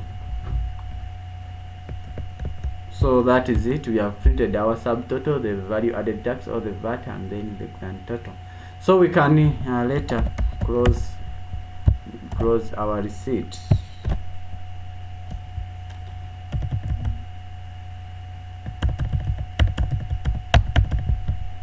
So that's how it is looking. So let's try to run our program and see how our program You see, we appreciate consistency. We appreciate that we started with the writing 2 lines and then our solution was done. Writing 4 lines and then our solution is done. I seeing how these things are coming up naturally. From line 2, from line 4, you know. Now we are in 27 lines, 30, 37, 40, 40. You know, you will write your code and you reach 1,000 lines. But everything you will be following the instructions on which you are supposed to operate upon. Not cramming, not memorizing syntax, but things will always move very, very natural. So please take keen note of that. Take keen note of that. So let's try to see whether our program is running. Let's try to see whether our program is running. Let's try to see whether our program is running. Shall run our program. Let's try to run our program. We shall enter how many pens. Let's say someone is taking 10 pens, and then someone is taking 10 books. 10 books. They are starting the term, and 1 bag that is going to carry all of them. So we see that it displays. Let's try to enlarge this. Let's try to make this conspicuous. You see that let's try to make this very conspicuous. So this is our display, and it has asked us for how many pens, it has asked us for how many books, and then how many bags. Then on entering, it displays a shopping bill with this welcoming banner. And then it tells us that you took 10 pens and they were multiplied by our constant price, which is the price that is applying to pens, that is 500, and the total was calculated as 5,000. Then you also went further to buy the books or to purchase the books, and you purchased 10 books at a rate of at a unit price of 2,000 Ugandan shillings, and the total after multiplication became 20,000. Then you also took bags, and you took 1 bag which was worth 15,000. Then the subtotal before the tax was applied was 40,000. Then after adding the tax, it was 6,400. The tax which was 6,400 Ugandan shillings. Then the grand total that you are supposed to pay, because you must pay tax by default, give what belongs to Caesar, and then live with what you are supposed to have. You go to the Bible and read that. So the grand total after paying tax is 46,400. And that's how our shopping bill will be printed. So this is an application. This is a program that is going to be used by shops to print the bills as far as items are concerned, and then calculate their totals, then the value added tax or the VAT, and then later the grand total. So you come up with such and such a working application that you are going to distribute to people who are using shops. I hope someone is appreciating, and I hope someone is really appreciating the flow of these things. So please take keen note of that. I wanted to show you something. Let's first of all go back to our document. Which examples did they use as quantities? Let's try to go back to our document and see which examples did they use as quantities. It was exercise 1. Remember, this was a tryout exercise, so we were requesting for your solution and we didn't have a tryout. So that is it, and let's try to go back to our VS Code and then show you something here. After you have run your code and it is working, you can go further to improve. Digits are separated by commas, you know that. So you need to apply, how am I going to separate these digits by commas? It looks nice when 1,000 are separated by commas. For example, if you have 2 million, you must have commas to separate those digits into 3s and 3s. We don't want something to print out like when it is a whole digit. We need to format. So I'm going to add you one more trick here. If you want to to put separators will always be indicated in the F strings.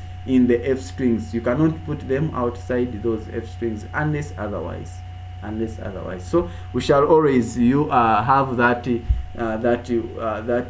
total, and then put a separator like this one. So put a separator like this one. Let's see that.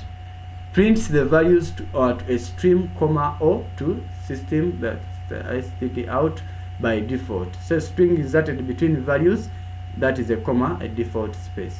So let's try to see what this full colon comma after every value of the amount. Let's try to see what it will do. Full colon comma, then even here full colon comma, where it detects the threes, where it detects the 3 zeros, it will put commas as their separators. Full colon comma, then full colon comma. This is just improving, and then I want you to apply this. Let's try to rerun our program. Let's try to use big digits to see whether we shall come up with something.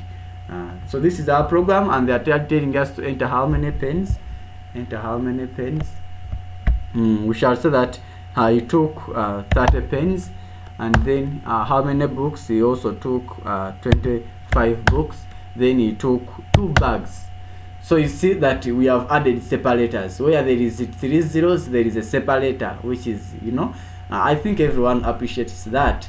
So these are the pens and the separator, that is 15,000 with that separator comma after the 3 zeros, and then even after calculation you see that we have put separators. Improve that, we go to the next thing.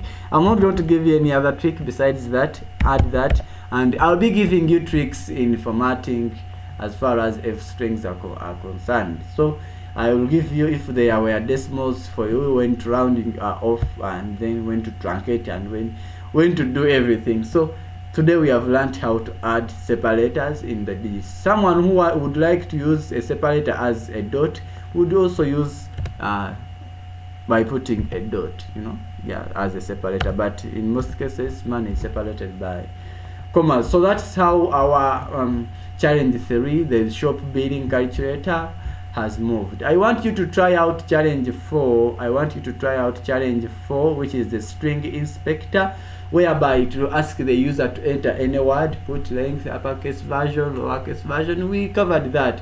And guys, please don't skip these challenges. They are the building blocks for you to build this multi-line code. So today we have done our code. We have constructed our code up to line 47. I would like us to give a testimony when we have reached writing code of 500 lines, writing code of 1000 lines, of 2000 lines, and then we run our program at the end of it all when it compiles. So I will be very happy when such programs compile and they are consisting of multi-line amounts of code. So that's how our challenge 3 has gone, and I want you guys, if you have anything that you want to ask, to put in the comment section so that we can interact in your time. I'll be replying to your comments, and we shall be replying to your questions, and even other learners that are taking this will be giving you their views, and then life will move on smoothly. So let's go to our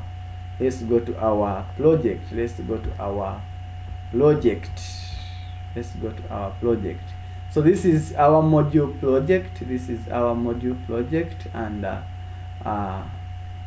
module project, and this project marks the end of data types. From our course outline, let's try to look through our course outline. We were handling the foundations, and I want you to give yourself time to cover these foundations. As far as in the period of 1 to 4 weeks. These foundations, and the foundations include module 1, module 2, module 3, module 4, and then later after 1 month you cover so I think every week you must have covered. You must get started with module 1, that is 1 week, then module 2 the second week, then module 3 the third week, and then the fourth week you summarize data structures, like that. So each week you give yourself a module. Don't study these things like you are going to die tomorrow. Don't cover module 1, module 2 in one day. You are not going to pick anything, because we are not about completing this course outline or this course materials, but we are about picking and performing and understanding everything in this course material. We said that this course material is available on our YouTube channel. You go to our YouTube channel, which is MIJ Tech Hacks. Then on our YouTube channel, once there, you go to 2 more links. Then on 2 more links, it will take you to document files for courses. Then when you click there, it will take you directly to the folder where our Python complete course is. There you will find the Python complete course outline, where you will double click and it will take you there. Then the other thing you will find there, is the MIJ Technologies Module 2, which is the course that we are using, the course that we are using to undergo through these things. So take caution, this is where our notes are, and we are driving this journey from complete beginner to software engineer. So let me not waste time. Let's dive into our project that will mark at the end of this module, and I hope someone is appreciating.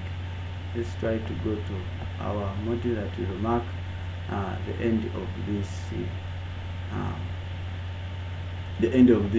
module. So that is it.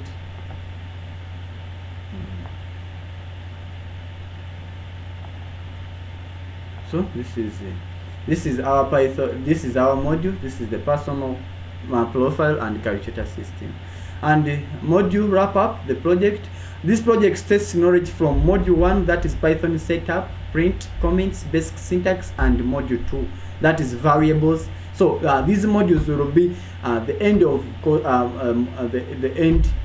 the project module will always be covering everything from the start, that is installing Python, setting up Python, then the print, the comments, the basic syntax, then module 2, variables, data types, input type conversion, string methods, then arithmetic. Then later build it from scratch, line by line together as we are debugging together. So the project is called the personal profile and calculator system. So I would like to take you through this. You go through this module 2, you come and create module 2 project 1.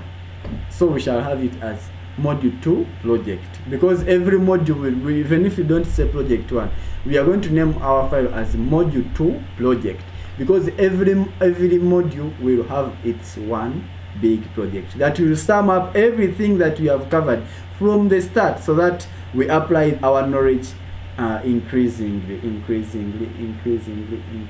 and I think someone is really enjoying, and I think someone is really following up. So let's go further to create our Python source file that we are going to name as module 2 project. So we shall name it as new, and then Python source file, and then we shall say module 2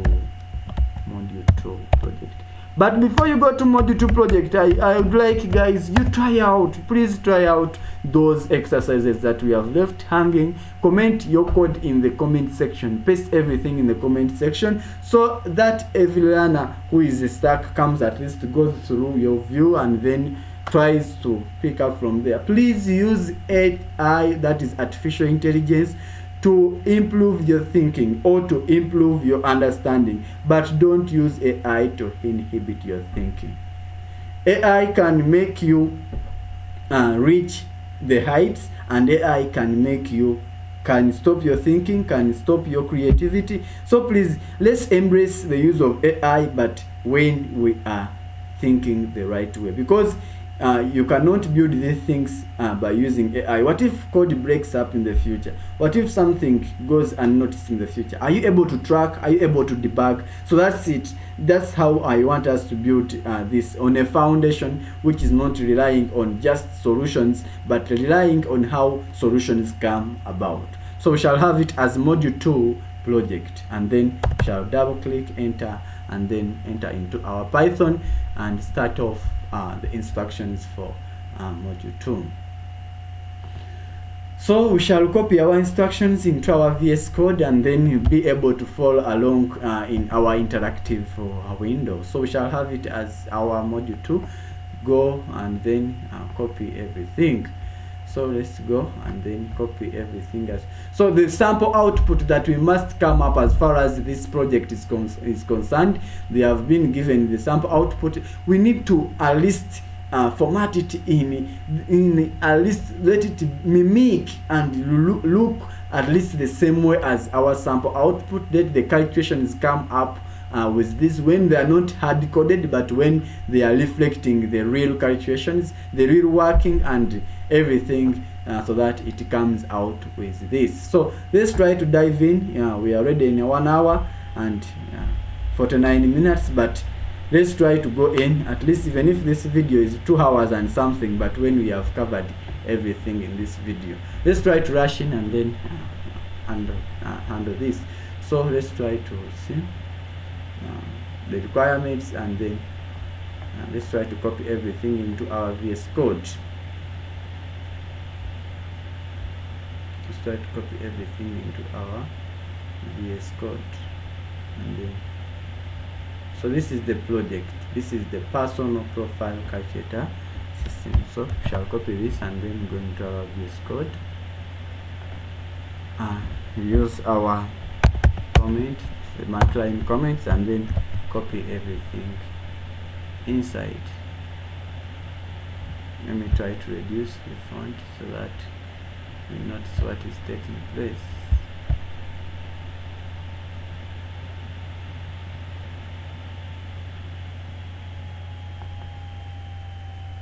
So build everything scratch by line personal profile system. That's our project.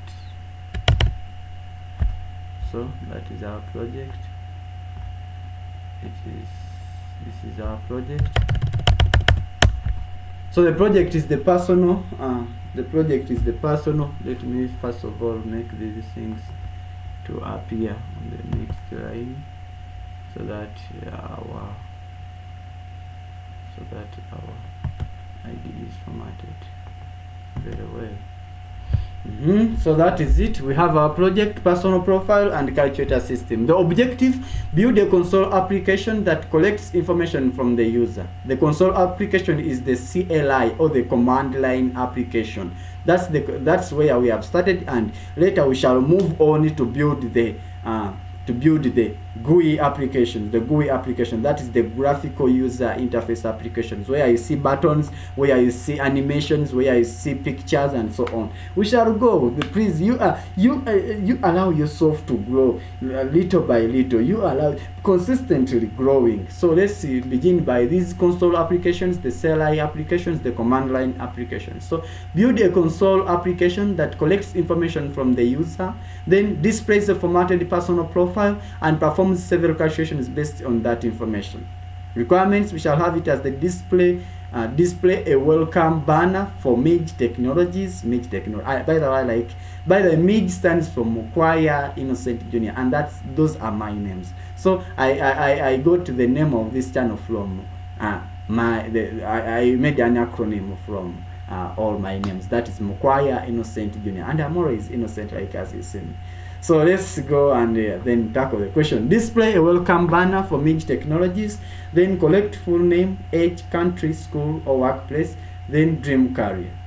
Display a neatly formatted profile card, like as we saw in the sample output. Then later calculate and display age in 5 years, age in 10 years, birth year.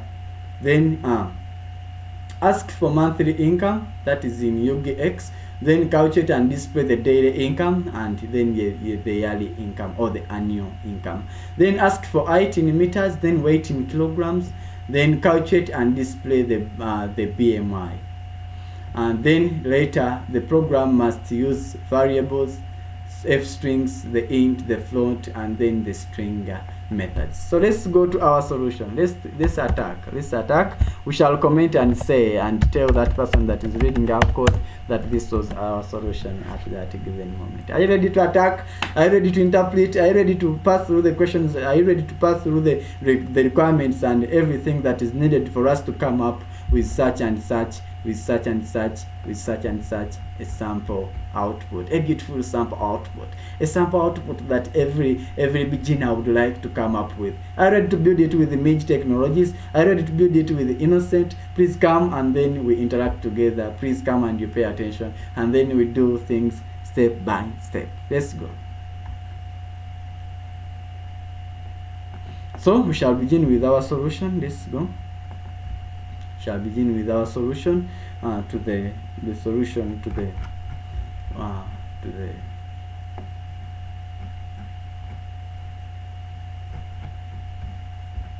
the solution to the project.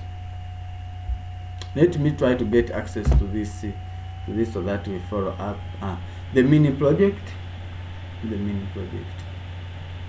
So the first thing to do is we shall first of all create something like an introduction.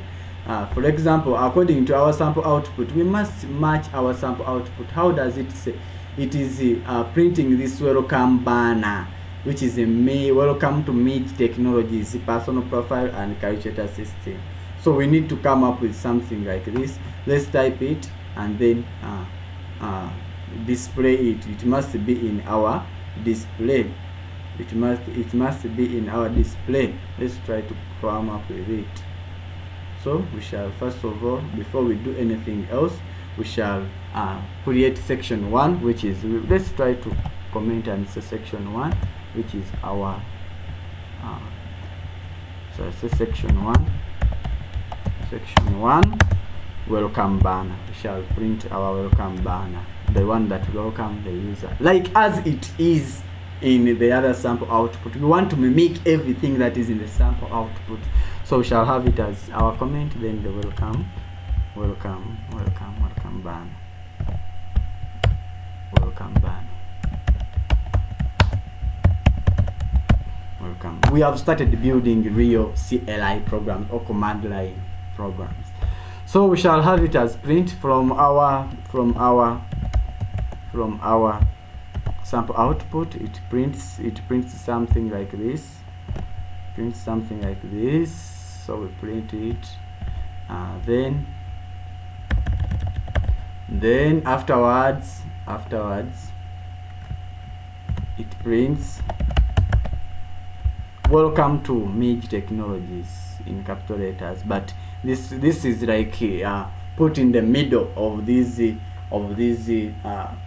separators. We shall know when to do that. We shall introduce that, when to put things in the middle, when to put things at the start, and that is formatting also, but we shall know when to do that. And let's first of all do what we expect from each other. Let me not complicate things a lot so that someone can get overwhelmed. We shall know when to stage the text in between, yeah, we shall know that. We shall be doing that, and I'll be showing you how we write that as time goes on. Welcome to MIJ Technologies, and it is in capital letters. To MIJ Technologies. I'm proud of this channel, by the way.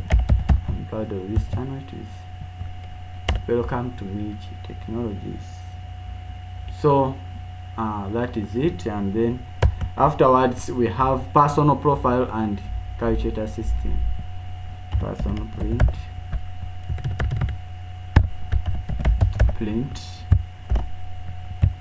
personal profile. Let's let it start here. Personal profile and personal profile and calculator. Personal profile and calculator system. Personal profile and calculator system. So we have it as that. Then we shall go further to print a separator. That will be that. Let's try to see. Yeah, it will be that. Let's try to print and see. Whether we have at least come up with. Yeah, are you seeing? We are now building step by step, and this is trying to mimic our. It is trying to mimic our. I trying to see that it is trying to mimic our sample output, and I think someone is smiling, and I think someone is happy, and I think someone is happy. So we shall have it as 3, and then go further. We shall see. So that is our welcome banner. Then we are going to collect the personal details. That is in section 2. Let's comment and say section 2. Section 2 after we collect the personal details. Section 2 will tell us to collect. Will involve collect personal details.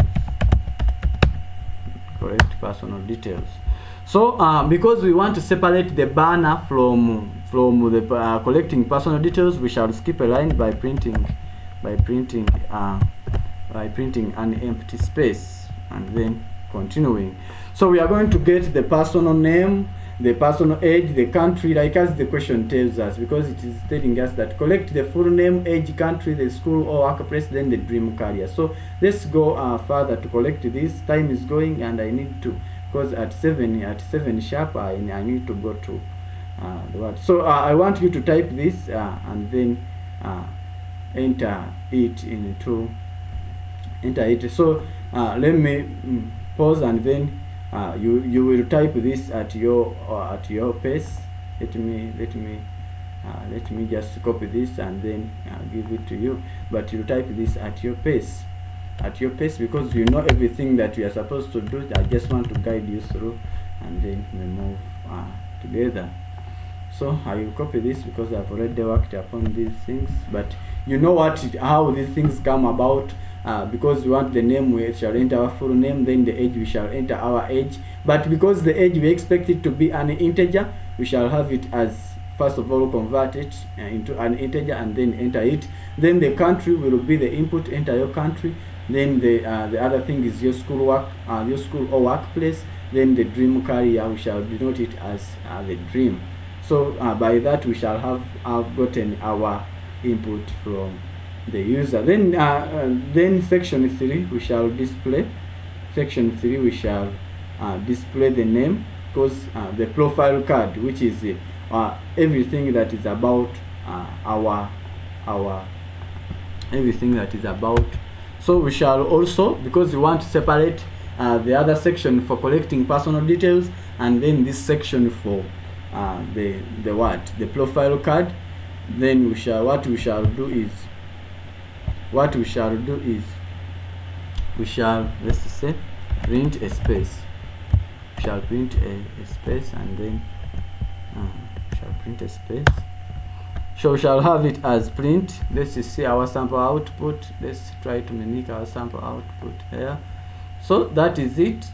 We are going to display the profile, the enter full name, which is Alice Nakato, and then your profile. We shall display this profile. So this is the next part that we are on. So we need to come up with this, then later also come up with this, and with what is everything that is here. So let's try to go and see how we go about that in our VS Code. We shall have it as print.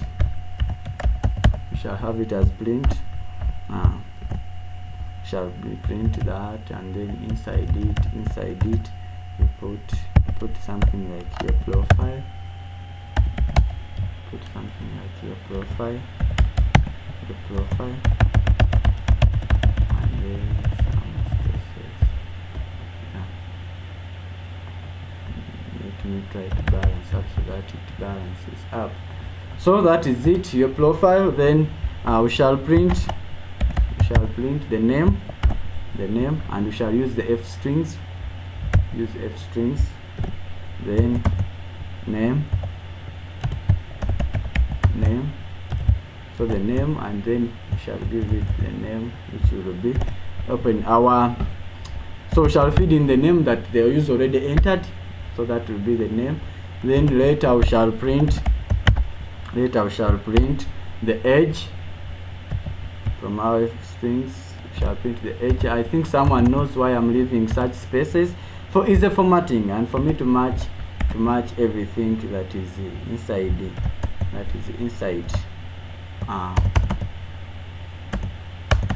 so then here I'll be feeding in, I'll be feeding in, let me see, this thing on the same line. Yeah, it is. I'll be feeding in the age, which is already entered by the user from the user input. This is the age. Then I'll also go further to print. I'll go further to print the country.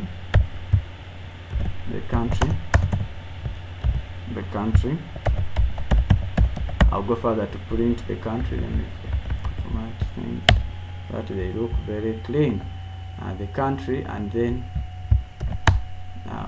because the user is already will provide their country, we shall also pick it from the user's input, which is the country. That is the country. So we shall also go further to print the school or work. Print using our if strings, that is school or work, and then we shall go further to feed in that information from our so we shall put in school from the information. If someone is at school, of course we expect that. Then we shall also put in the dream career. So how was it written? Was it written as dream or dream career? Let's see. Dream. Yeah, it is dream. So we are trying to mimic what is the other side. So we shall print and f strings, then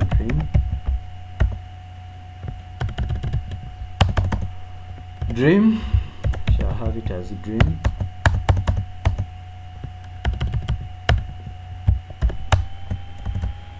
And then later go and feed in the dream, and then later go and feed in the dream. I want you to type this together with me so that by the time I finish you are with me, because this everything we are doing here, we already know what we are.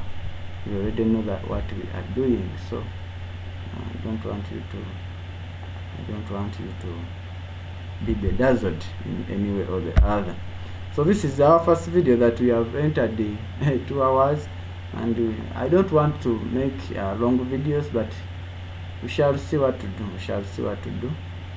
Just that I am afraid of making long videos. Okay, let's go. This is we are going to print a closing separator. After that we shall print a closing separator, and it will be making like that. I think we are building our program line by line, and it is going to mimic everything that we have in the sample output. It is going to mimic everything that we have in the sample output. So that is it, and we are going to stage 4, which is the age calculator. So we shall comment and say this is stage or section 4.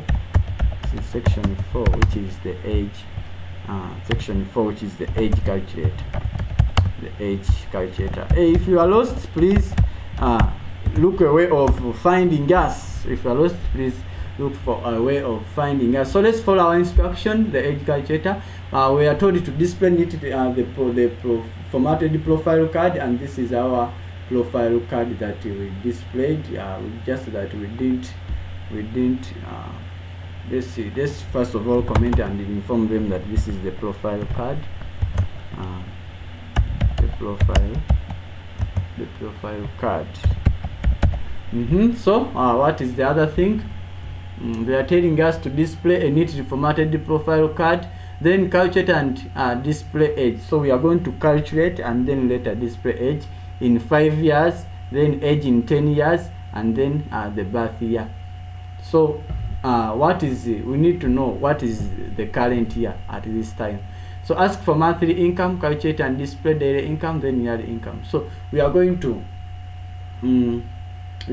first of all know which year are we in for us to display age in 5 years and then age in 10 years, because you cannot You cannot do that without referencing to a certain year. You must know that we are in 2026. You must know that we are in 2020, 2022, for you to reference and say that you are going to, for you to know the age in 5 years time to come, or in 10 years time to come. So let's try to see and then see how we come about our program. So we shall first of all know that our current year is 2026. So we shall say current year, because we are in 2026, we shall inform that our current year is in 2026. Then we shall say that age in 5 years, of course it will be our age plus 5 years. So this is age in 5. Age in 5. Remember, spaces are not allowed as separators, so we use underscores. Age in 5, it will be our age, which we are at this. If I'm 22, then in 5 years time I will be that age which is 22, then plus 5, which will be, it will give me my age. Then age in 10, of course I'll be having age in 10. Let me put age in 10. Age in 10 will be equal to my age, which I have, the age which I already entered, then plus 10 years. Of course that is automatic and that does not need a lot of mathematics. Then the birth year, of course, for me to know the birth year, that's why I wanted us to first of all know which year are we in and dedicate it as that. So the birth year is calculated as, you know how to calculate the number of years that you have. The birth year is calculated as the current year minus for you to know the year in which you were born, you must know the current year and then the age that you are at that time. So we shall have it as the the current year, which is 2026. This is called the current year. We put it as the current year, and then even here Python must be able to detect that minus my age. So that by that I'll be getting the year in which I was born. So that current year, then minus the age to know the birth year. That's how I know the birth year, the year in which I was born. So we shall go further to print, because we want to separate what is up there from what from the calculation part. We shall print an empty quotation, and then that will create a space. So we shall print, let's try to see what we shall print on our display. Let's try to mimic what is on our display. We shall print something like age calculator. So let's try to print that and then see how we come about it. So print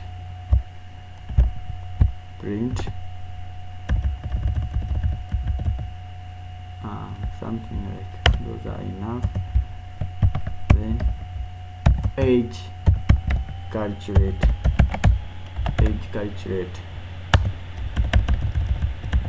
So that is it. So we shall print, and I think everyone is having their PDF opened on another screen, trying to mimic the sample output. So we shall print using our f strings. Say that they are denoted by small f.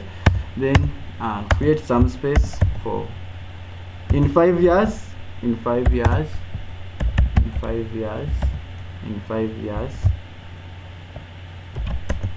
Then shall try to put age in 5 years, and then put it inside here,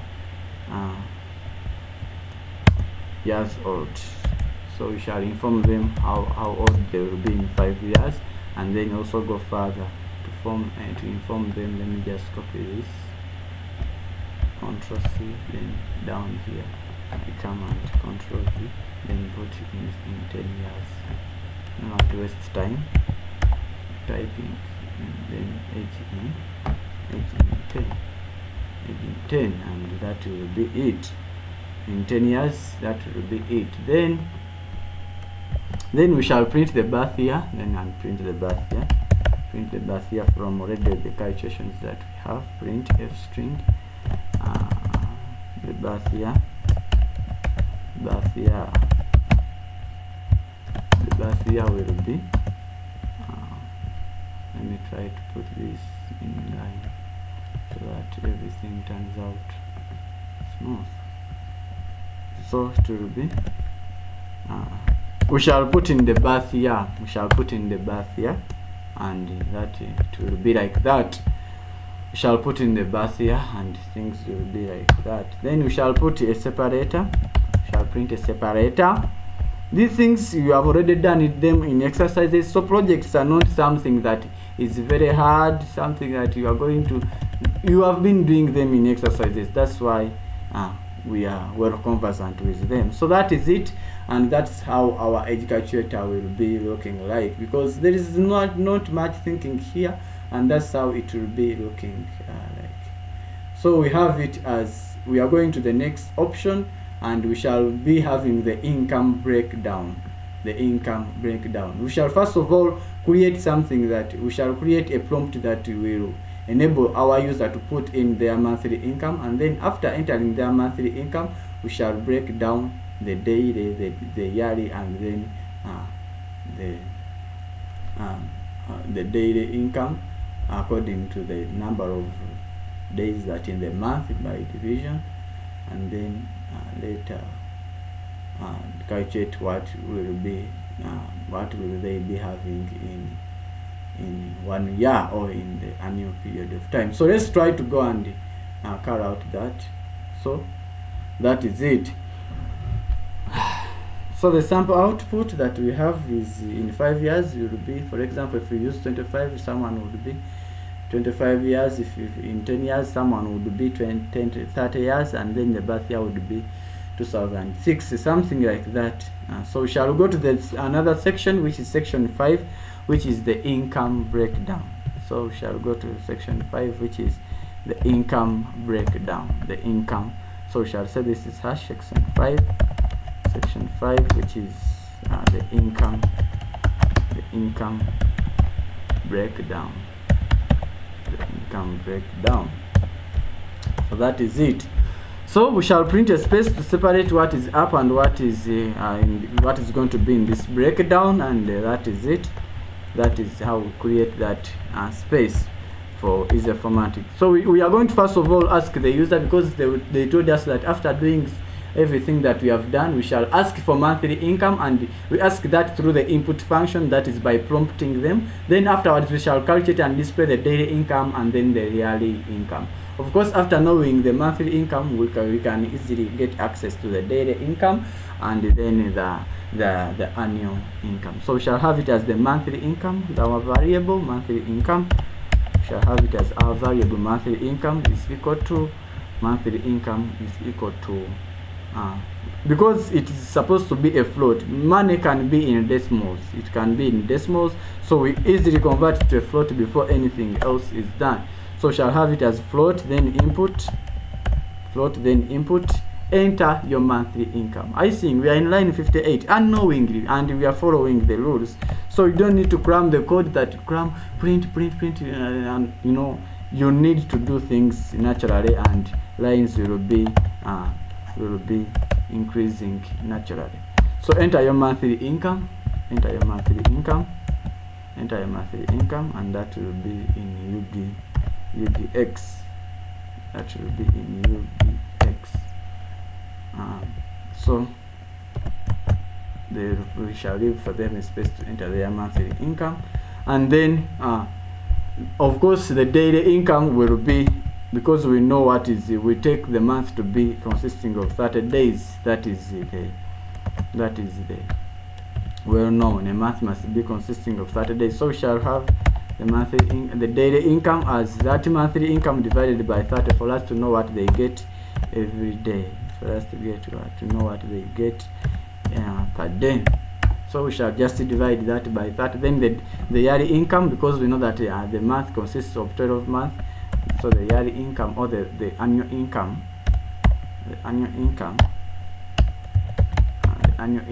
will be equal to the monthly income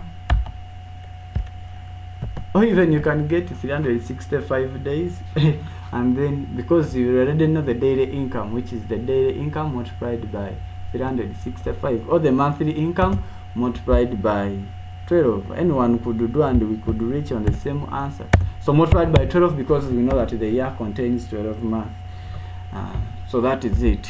Keeping into constant with every month must be 30 days. Let's not put those things of the leap year, the February, which is 28 days or 29 days. We take this as, you know, we're going to take, unless specified, but let's take this as 30 days.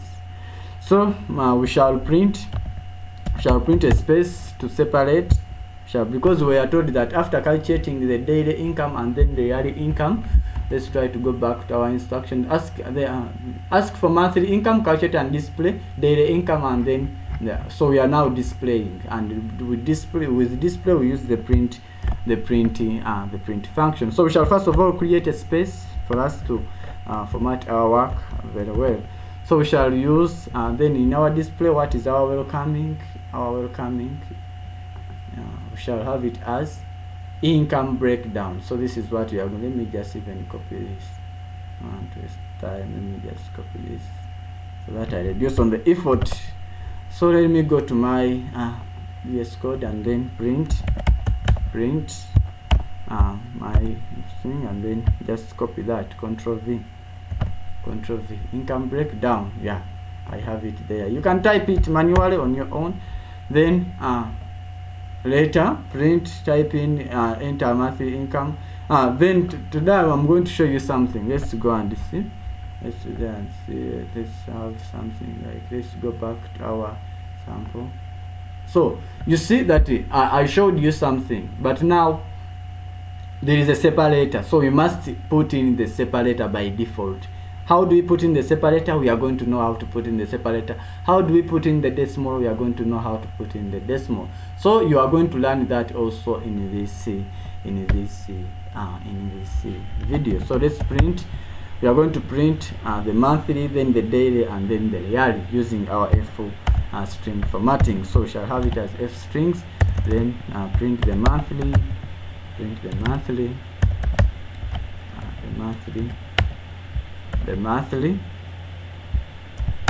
which is equivalent to UGX. It is in UGX, and we shall enter our monthly income through that. Then how do we put separators? We said that we put a double colon and then that will give us a separator. And how do we put a decimal? Always, if you want to put in these formatting things, the first thing to do is put that full colon. Then you can leave the full colon and then put .0f. This one is going to mean that you have rounded off to one decimal, to 0. You have rounded off to 0 decimal places. So this monthly income is not going to contain anything like a decimal. But if you want to round off to, like, your money to be to 2 decimal places or to 3 decimal places, you put a .2f. So we shall have it as, so I've neglected the separator, which is the comma, but I am interested in it because we have it in our sample display. So we shall have it as then the dot. We just continue and then put the dot off. So this will create a separator in our digit, and at the same time it will round off to 2 decimal places. Let's put this to 2 decimal places. So you specify the number of decimal places in which you want to include. If you want 0 decimal places, you put 0. If you want 2 decimal places, you put 2. If you want 1 decimal place, you put 2f. So that is it, and that will be it. So I think I've explained that. Even if I go to my because it is not there, let me just type it. I thought that it is the calculation was also given. Let's try to type that manually. Let's try to type that manually using it. So we shall say print, then then our f string. What are we printing next? We are printing the daily. And it will be consisting of will be consisting of UGX. Then we shall put in our daily, which is daily income, the daily income, and we shall do the same thing, the semicolon, then to 2 decimal places to a safe. So we shall have it as that. So next we shall print our yearly or the annual income. That will be F strings. Then the yearly income will be yearly, and then UGX, we shall have it as UGX. Then open our braces and then put in the yearly income that we already calculated, and Python already has it and stored it, because these are variables.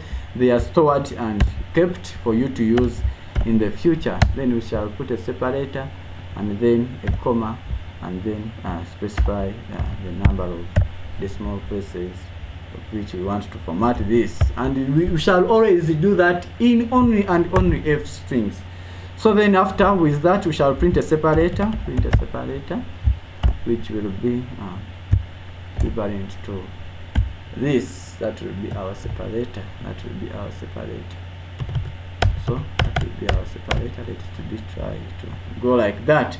So that is it, and we are done with that instruction that tells us that ask for monthly income, calculate and display daily income, then the yearly income. We have asked for it, and then we have went further to calculate, and then we have also went further to display the daily income, and then the yearly income, and then the monthly income. So let's go and then ask for height in meters, and then weight in kilograms, then calculate and display the BMI. Okay, let's go and ask for that. So in the next we shall ask the next section. It will be the BMI calculator. So we shall have it as section 6. We shall have it as comment section 6. Let's comment section 6. You see we are in line 6-9, line 7 it is there. So section 6, it is the BMI calculator, the BMI calculator. These are comments. They are telling us each step that we are on. The BMI calculator. So this is the BMI calculator. So that is it, and let's try to print a space as usual to separate what was up and what we are going to tackle next. So we have our height. They told us to ask the height, and the height will be in meters, and height is always a float and weight is always a float, because they can consist of decimals. So we shall have it as height is equal to float. Height is equal to float. Because it is a float, we just convert it all away from there. We looked at type conversion, and everyone knows that. So shall have enter your height in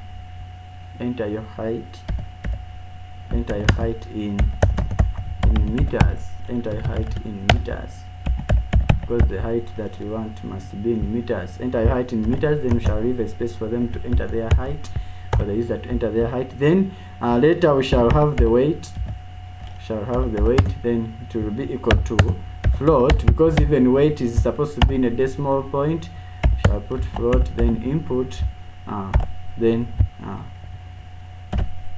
shall put enter your weight in kg or in kilograms. Enter your weight in kg, and then we shall put a semicolon and leave a space for them to enter their weight.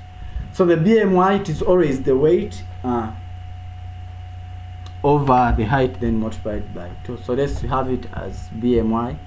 Let's calculate the BMI from our instruction. Let's see how are we going to do. Someone might say, am I supposed to know all this? Let's try to see. Are you supposed to know how they calculate the BMI? Requirements: display needed for material. Ask for monthly income, calculate and display daily income. Ask for height. Ask for height in meters, and then weight. Calculate and display BMI. Display personalized motivational closing message. Okay. let's go and know how to calculate the BMI. Don't worry, you can even Google it. You are not you can even Google the formula for finding BMI, so don't be there, what is BMI and how do I calculate BMI? Don't get worried, everything will be, you can even Google it so long as your program prints. So the BMI will always be the weight, everything under the height. That's the formula for calculating the BMI. Then multiply by 2, then power 2, everything powered by 2. So the height squared. So it will be this is the only the height is the only one that is squared. So we shall have it as into this, because we want to square only the height. We shall have it as, so it will be the weight over height squared. That is how we calculate BMI. So this, to put the square or to put a power 2, we shall just put double that, and then that's how our BMI will be. Then BMI, which is rounded to 2 decimal places, we shall round to 2 decimal places, and I will introduce to you another thing of rounding off. So BMI that is rounded off, we want it to, because this one might give us a precision which is above 2 decimal places, but I want to the value of BMI to be rounded off at least to 2 decimal places. So I just I just bring in a new word that is round, and then put what we want rounding off, and then we put the number of decimal places at which we want it to be rounded off. So we shall say BMI, which is rounded off, to be equal to, we introduce this round. That round is it is the function that, or the keyword that we use to round off. So I'll round off my BMI, but to what? To 2 decimal places. So it must contain 2 values. The value the value that you want to round off, and then you specify the number of decimal places that you want to round off. So that will be that. So then we shall go further to determine the category. We shall go further to determine the category. Let's inform that we are determining the category. Because that's what we have in our instruction. Let's try to go back to our instruction and see. Ask for height and weight, then calculate and display BMI. Display personalized motivational closing message. So we are going to display our BMI. Let's try to see. So that is it. We have calculated it, and then we want to determine the category. Let's determine the category. So if BMI is less than, let's try to see.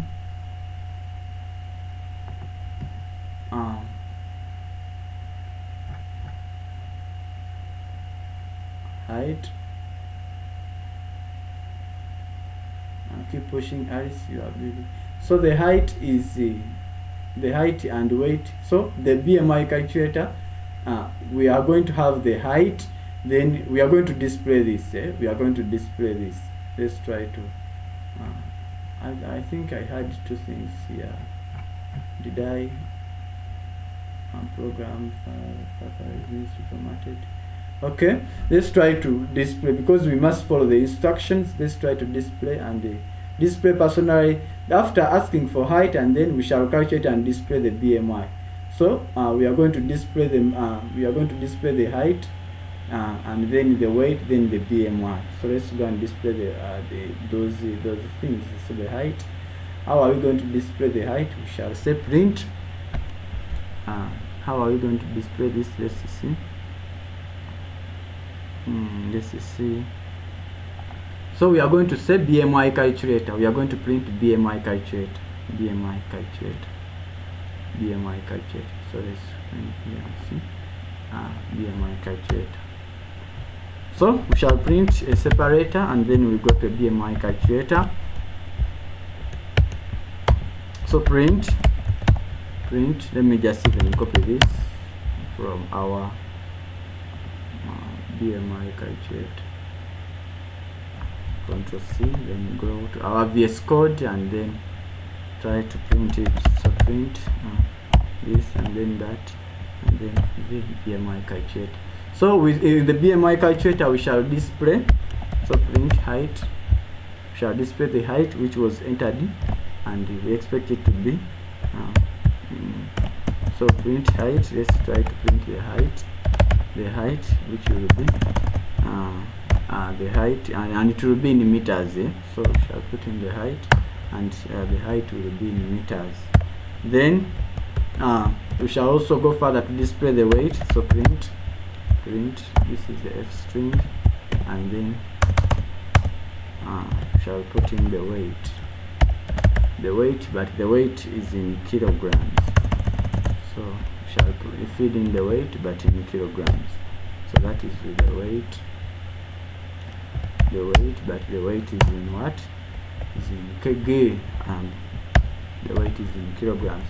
Then we shall also display our rounded BMI, because we want it to two decimal places. So print f string, this BMI.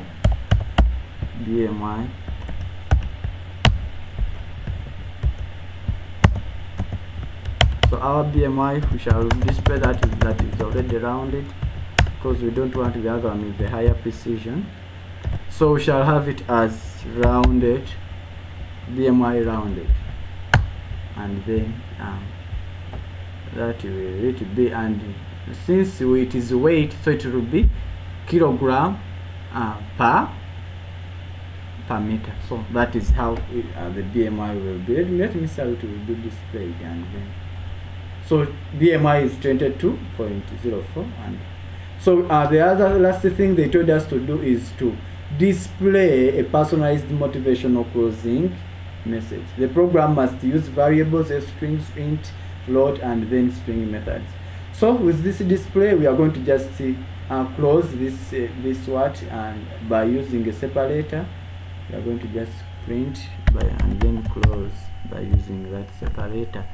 Print and close, and then afterwards we shall display and print our motivational message, of which anyone can put any motivational message that is of their choice. For me, which I decided to use here in our work or in our PDF, I printed that keep pushing Alice, your journey to becoming a software engineer starts today. Keep pushing, your journey to becoming a software engineer starts today.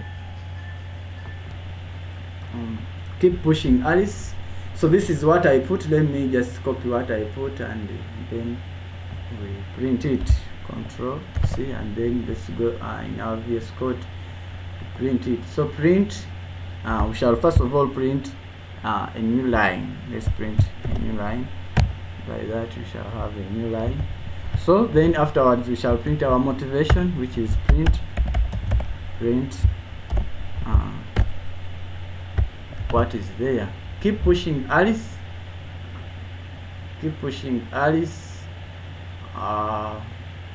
Let me try to see how it was done. Your journey to becoming a software engineer starts today. We don't learn. It starts to. Your journey to becoming a software engineer starts today. We don't learn by watching. We learn by building. So let's print that. Let's print that, and let's print that in our VS Code. Your journey to becoming a software engineer starts today. We don't learn by watching. We learn by building. So let me just see. Let me just put this into something like that, and then let me just print this to becoming a software engineer. Let me just print this as also a new, because I don't want my program to look very disorganized. So that is it, and then the other one was not closed. Starts today, and then we close it also. So that is it, and let's try to run our program and see whether we are going to be matching all the instructions. Let's try to run our program and see whether we are going to be matching all the instructions. So let's try to run. Before running, are we having 0 errors and 0 what? Yes, no problems. Let's go, and then try to run our program. it will ask us, enter your full name. Of course, let's use what is in the system. These days I don't want to Isaac using innocent. Someone is smiling. So let's use Alice Nakato. Let's go and use Alice Nakato. Let me try to open this. Let's try to use, so I think you are following up there. Let's try to use what is in there. Let's try to use our full name. So we are going to use Alice Nakato. That is Alice Nakato. Then when we put the age, we are going to put 20. Then the country, we are going to put Uganda. And then the school or workplace, we are going to put Makerere University.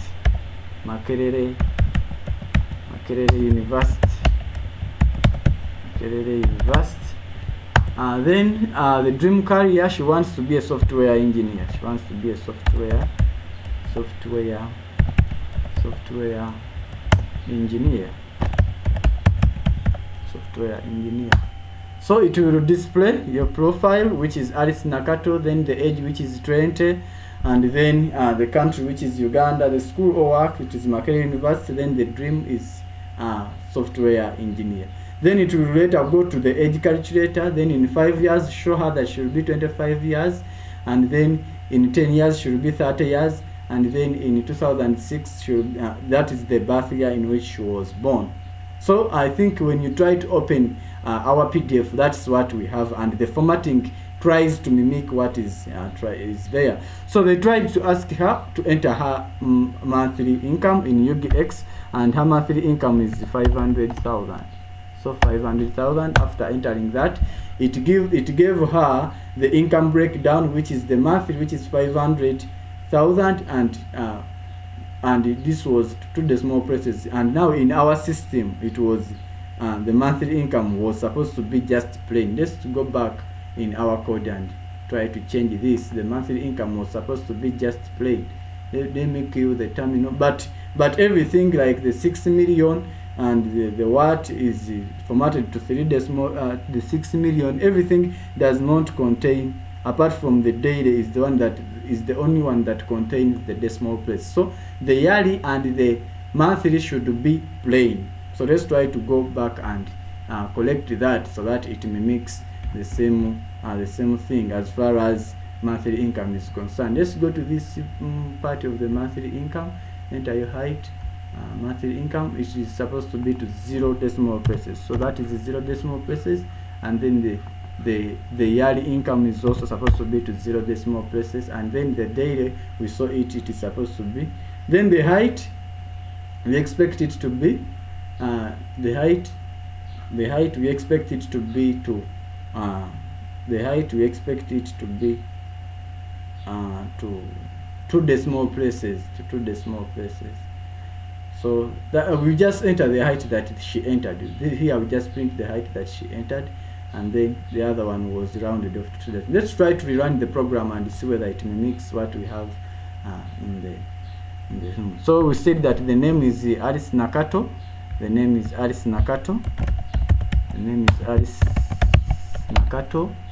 And then when we ask the age, it will be 20 years. Then the country will be Uganda. Then the school is Makerere University.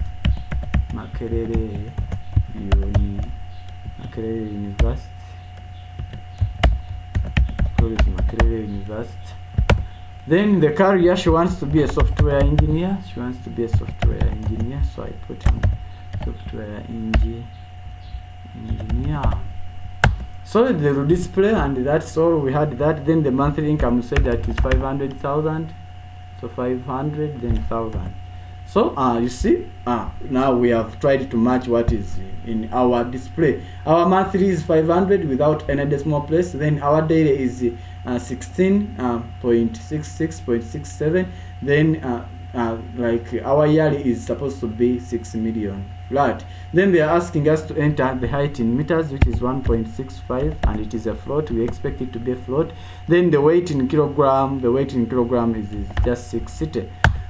So we shall have our basal our BMI as 22.04, then our weight as 60.0, but in our display we don't want our weight to be having a decimal place, so we shall put to 0 SF. Then the other one will be 6.5 meter, but meter is spaced and the other one is spaced. Let's go back and first of all effect that. So that's how we do it. This one, there is a space, and then here there is also a space. Then the weight is supposed to be not having anything like any decimal place, so we shall put this, then this, and then 0F. You don't want it, let's see, that, then a separate, we shall put that, then 0F. We don't want anything to be having any decimal place.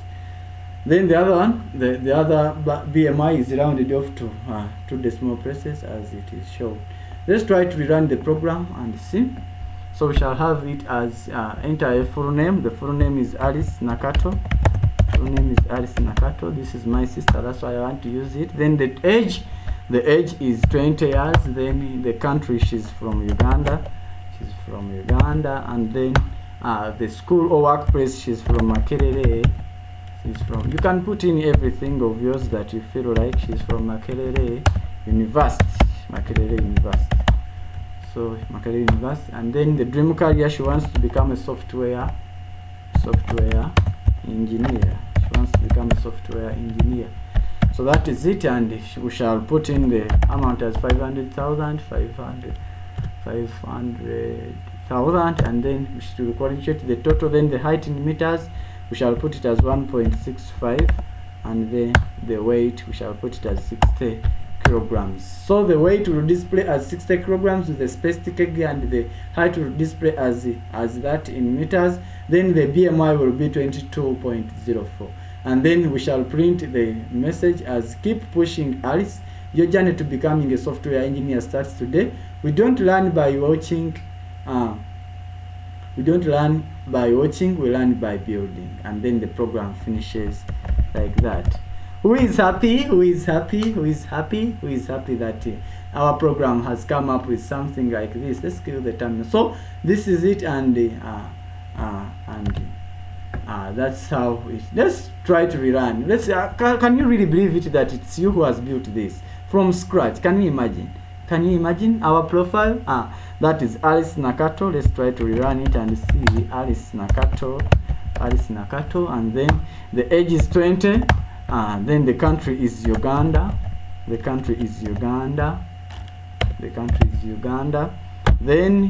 the school is Makerere University.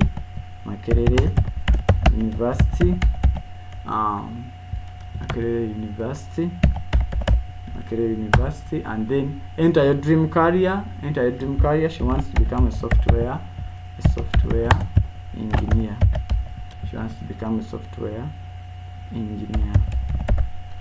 So that is it, and the salary is 500,000. That is it. Then she will be getting 6 million yearly, and then 16,666.67 as the daily income, and then 500,000 as the monthly income. Then her height is 1.65, and it is in meters. Then the kg is 60 kilograms, and then we come up with keep pushing Alice. Your journey to becoming a software engineer starts today. We don't learn by watching, we learn by building. So that is our program, and we have done it from scratch, and this is our display that we are supposed to mimic. So that is it, and it has printed this. So the project checklist we must have, let me first of all put this. The project checklist, we must have program runs without errors, banner is displayed at the start, all 5 user details are collected, and everything there it is collected. Profile card is neatly formatted, the age calculations are correct, income is converted from monthly to daily and then yearly, which is okay, and then the BMI is calculated correctly and rounded to 2 decimal places. Then the closing message includes the user's name. Then the code uses meaningful variable names. The code has comments explaining each section. Then file is saved as module2 project.py, and code is uploaded to GitHub, and that's a bonus.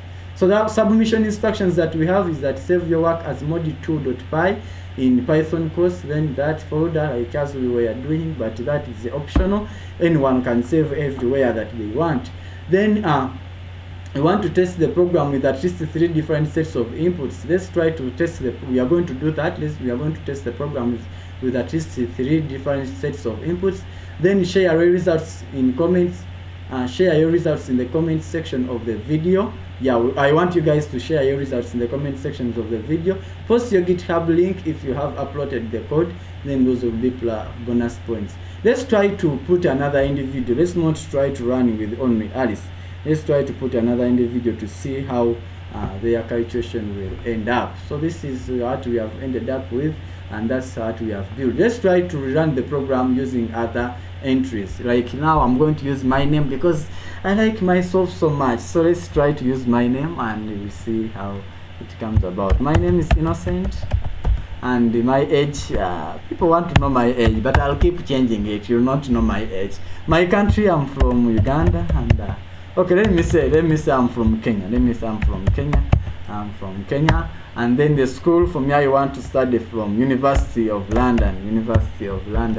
So let me put University of London. By the way, I like that school, and I one time I want to go to London. One time I want to go to the US. So guys, pray for me so that that dream reaches. So University of London, and that is Goldsmith University. I like that. I like that also Goldsmith University of London. So let's go. My dream career, I would like to be a software engineer. I'd like to be a software. But by the way, even I would like to be a teacher of these things. I think I enjoy teaching, and a software and AI engineer. When I combine those two, I think I will be there. And a software and AI engineer.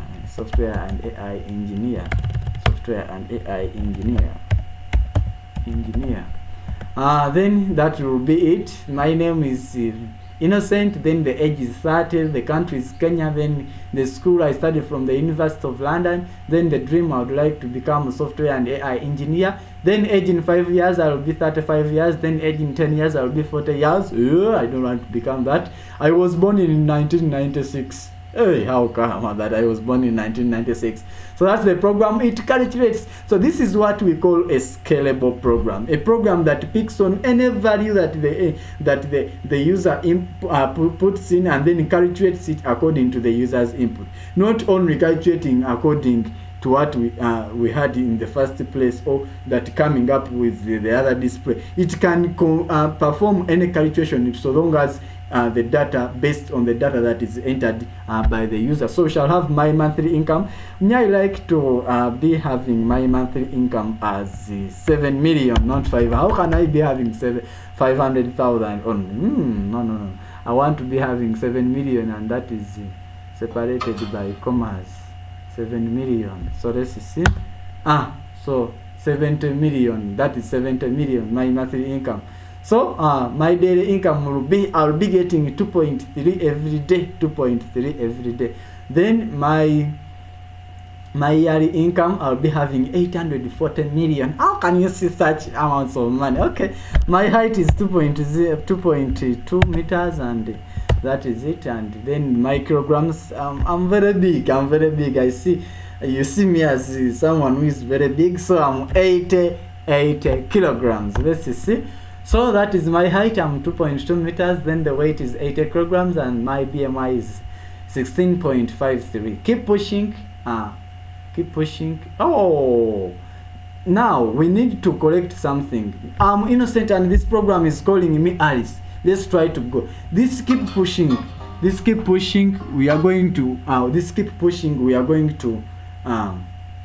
Someone was interrupting me with a call, yet I'm still making this video. So this keep pushing. We are going to put our name Innocent. So keep pushing. Then this one I'll replace it with, I'll use F strings here. I'll use F strings so that I can put in my name. Then here I'll be having my name here, name, keep pushing, name. So any name, someone is disturbing me on my phone and I want to conclude this. So any name that you use, we shall take on that value. Any name that we shall use, we shall always take on that value. So let's try to rerun the program and see whether it runs. So my full name is Innocent. Then my age is, let me put 45. Then my country, I'm from USA. This time I've changed things. I don't want to be in Uganda. So my workplace or the school, so someone is disturbing me on the phone and I'm sorry for that. I used my local language and I'm in the video. So I don't want to cut this because me, I sit and make the video once and for all. So enter your school or workplace. University of, let me write University of Michigan. University of Michigan. University of Michigan. University of Michigan. University of Michigan.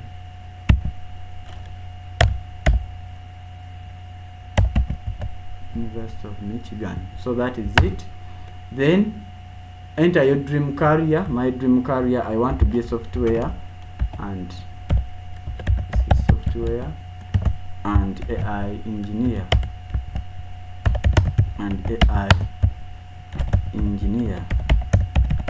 Software and AI engineer. Then my monthly income, I'll put 70. That is 70. Let me put that. So 70 million, and that is it. Then I was born in 1881, like as you say. So I just wanted to prove the other thing, which is 2.2. Then my what is 80. So keep pushing, Innocent. Now it has put Innocent. Your journey to becoming a software engineer starts today. We don't learn by watching, we learn by building. How many are happy? How many are happy that we have come up with such and such a program? How many have printed it and it has printed on their console? How many have built this command line program? How many have built this CLI program? You say that you have reached somewhere and you can now write an application. Though it is a command line application, but this is a milestone. You must celebrate this. You must eat some chicken, some nice meals today for that you have built such and such an app. And I'm very, very proud that we have built it with you. And yeah, let's try to check into our next thing. So we have built and we have checked everything, and that is it. So that is it. Every expert was once a beginner, every professional was once an amateur, every master was once a student. So start now, build now, and then grow now.